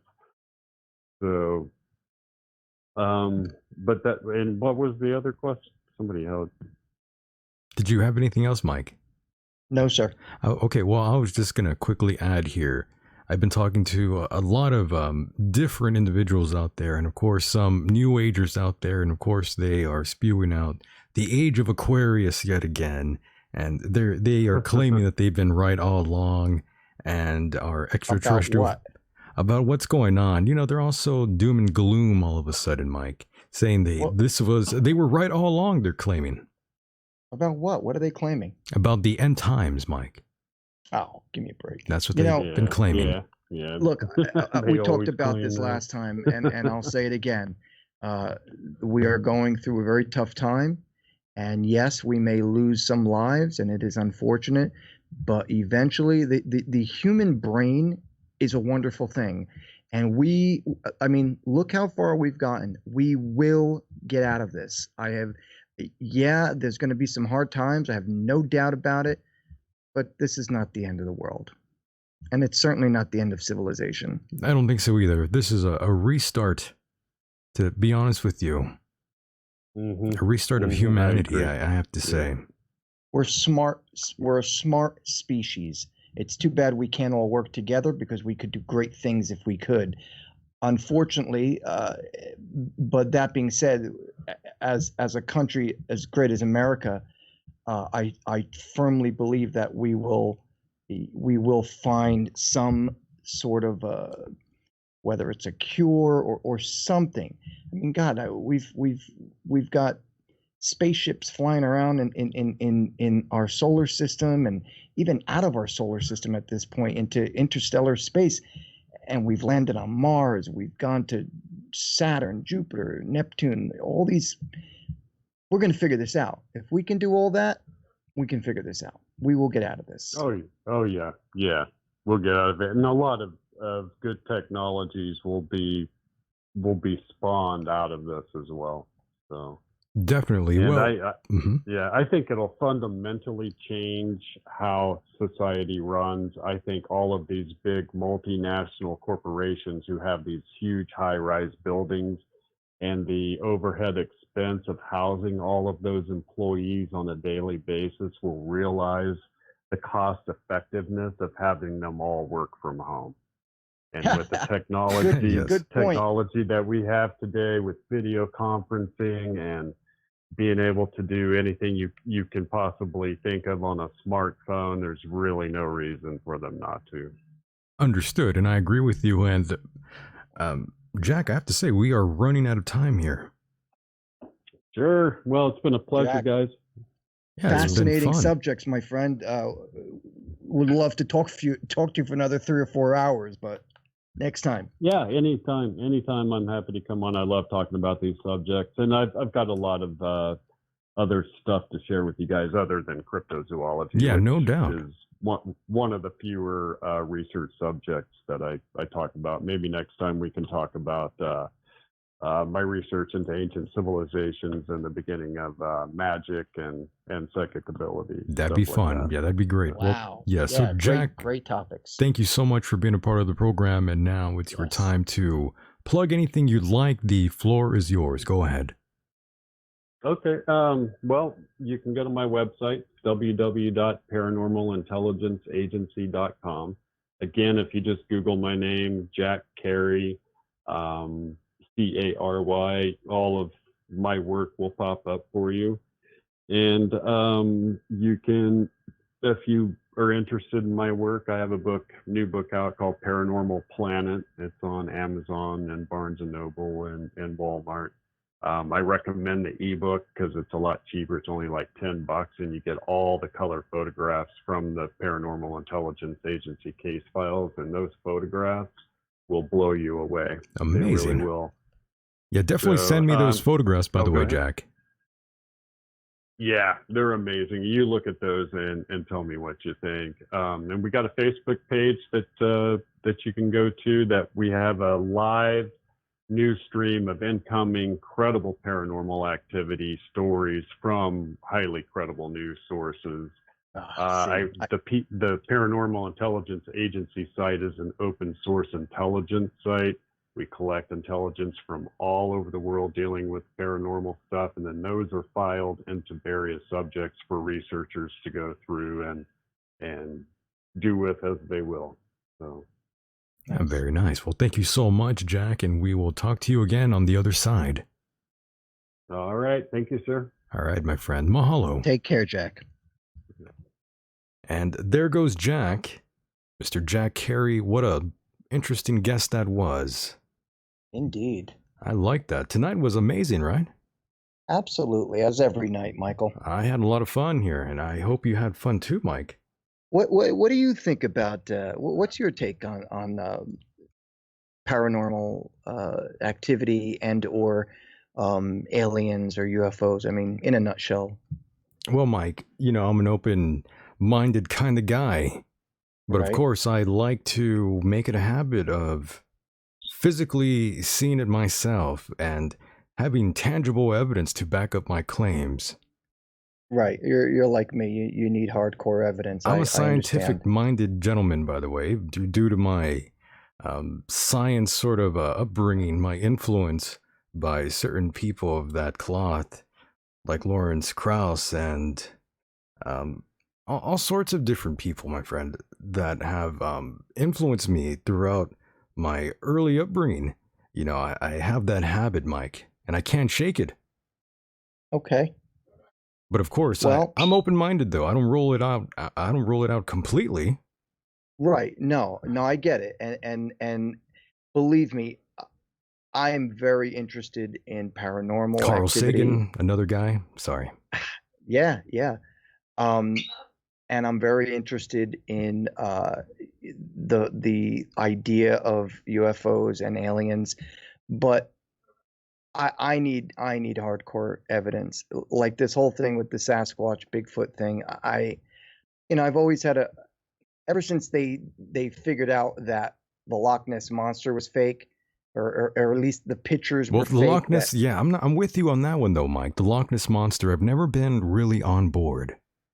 Yeah, well, it was proven to be a fake. It was a hoax. But you got to ask yourself sometimes, these images of this so-called Bigfoot Sasquatch thing. I want to see it. I want to see it. I want to see its poop. I want to see its bones. Yeah. I want to see its living quarters. And if we can't get a live one, I'd want to see one that's dead. And don't get me wrong, I'm not saying kill it.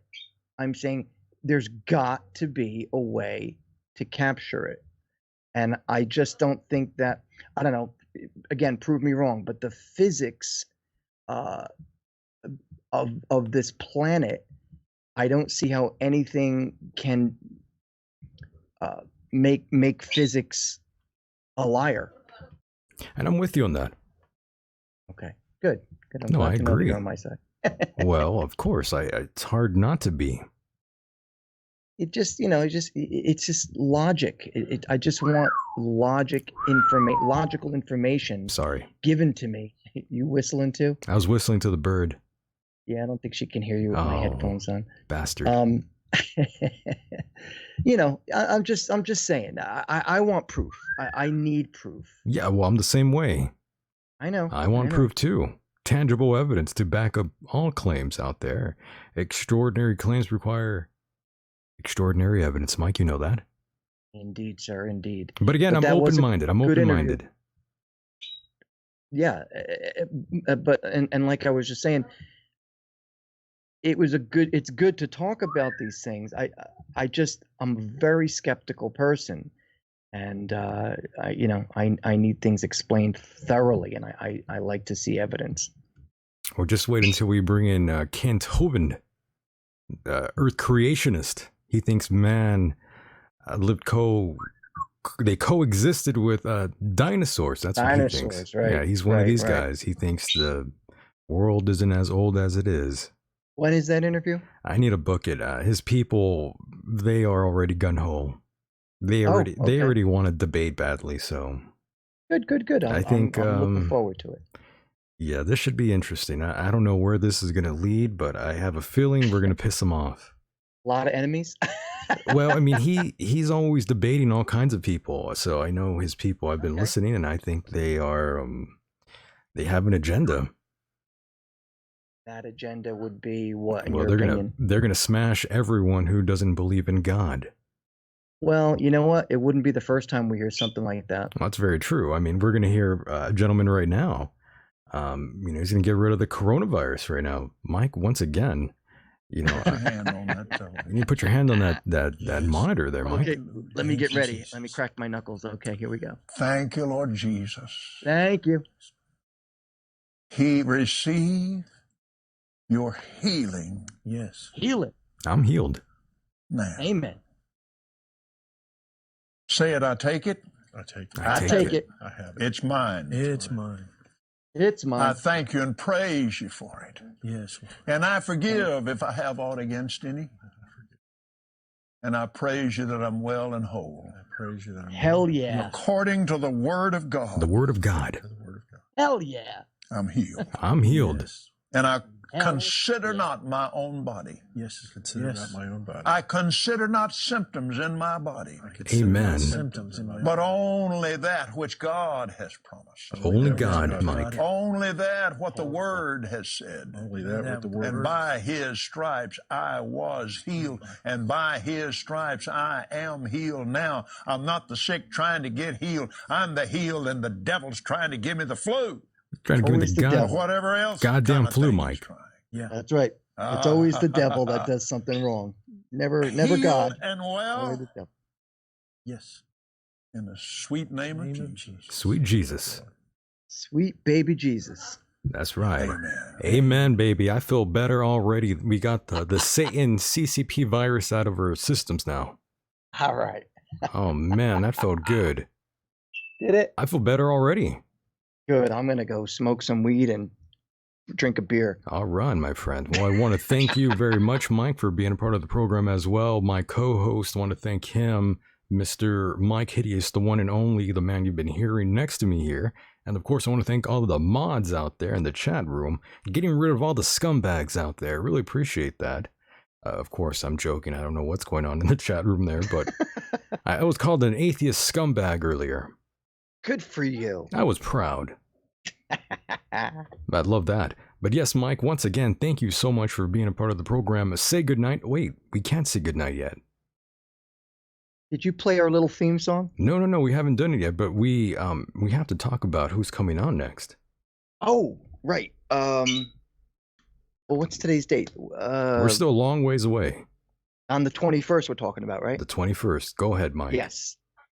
Well, I'm pleased to say that I've got an old friend coming on. His name is Michael Alago. Michael is, he's been involved in the music industry since as young as 16 years old when he got his first job booking at, I believe it was the Ritz in New York City. That's right. Which is now Webster Hall. And I think he also, where else did he book? He did some booking as a young man, and then he eventually started. In fact, he was the one guy who brought Public Image Limited, Johnny Rotten's band, the Sex Pistols, right? when they came to New York for the first time, and there was a riot that broke out. Michael booked that show. Oh shit! Anyway, he moved on. He worked at Geffen Records. I believe he was the one who signed Metallica to Geffen Records. And White Zombie. He was he's close with everybody. I mean, I see pictures of him on his Facebook page. He's with Johnny Rotten. He's with Rob Zombie. He's with the Misfits. He's with you name it. He's got a picture next to them. You know, Cyndi Lauper. So anyway. So he's been involved in the record business. I met him when I was friends with Peter Steele from Typo Negative. The first time I ever met him was downstairs in CBGB's basement, and he bought me a piece of pizza and a beer. Nice. And he's going to be coming on the 21st. He's got a movie out called, and I highly recommend you check it out. It's on Netflix. It's called Who the Fuck Is That? Right. No, I'm sorry. Who the Fuck Is That Guy? There you go. Yeah. Who the fuck is that guy? And now he's got a book that's just been published, and that's out. Although I got to be honest, I don't remember what it's called. I don't know if it's the same. If it's the same as the movie or not. I think it might. Either way, fascinating film.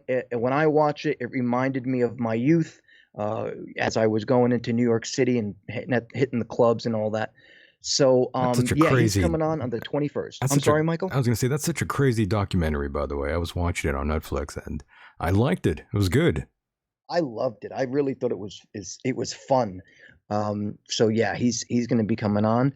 And I'm also working with Michael to get a couple of some guests with some connections that I'm trying to make right now. So I want to say thank you to everybody who's been giving us the praise and telling us how much they like the show, particularly those people who have been coming onto my Facebook page and saying how much they enjoy the show. Thank you so much.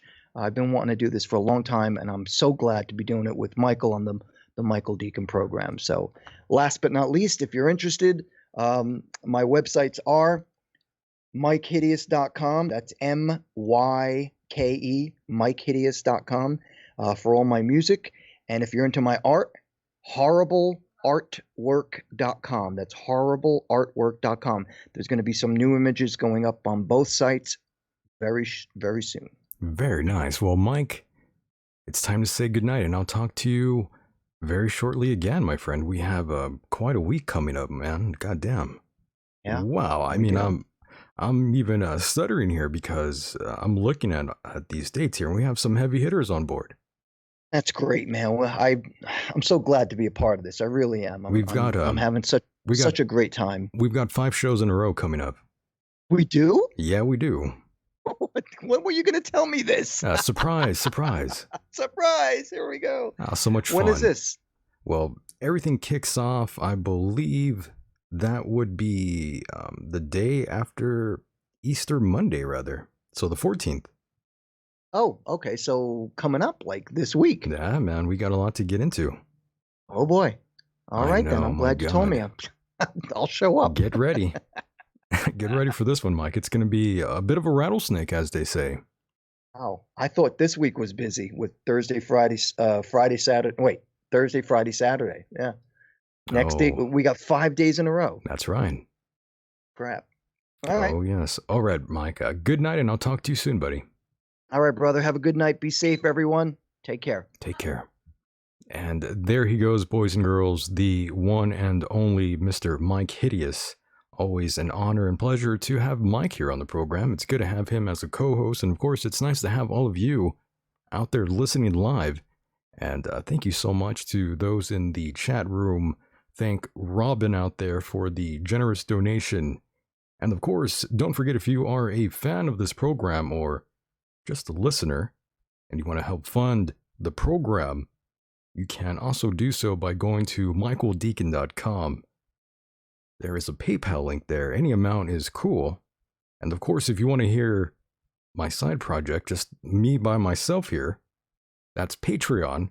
And that's where bonus material can be found. That's patreon.com/Michael Decon. And of course, international listeners out there, thank you so much for your support too. You can find the podcast rendition of this program on iTunes, Google Play, and CastBox. And I think even Stitcher, but who uses that anymore? I don't know. Who uses that? Do you? Is that you out there? Well, good times. Interesting night yet again, boys and girls. I apologize for those who called in and I didn't get a chance to answer your call. I am sorry about that. Next time, call in again and I'll pick up. I'm sorry. I apologize profusely. Remember to stop shaking hands if you haven't already. And I wasn't shaking hands with people a long time ago. And we might never do that again. And I'm happy with that. I don't want to touch anyone's hands, to be honest. Remember to start boosting those immune systems. The biological war is here, folks. Stay safe, everyone, no matter where you are on this island Earth. I'm Michael Decon, and with that said, the world is a mysterious place, and life itself is a mystery. Until next time, good night, everybody.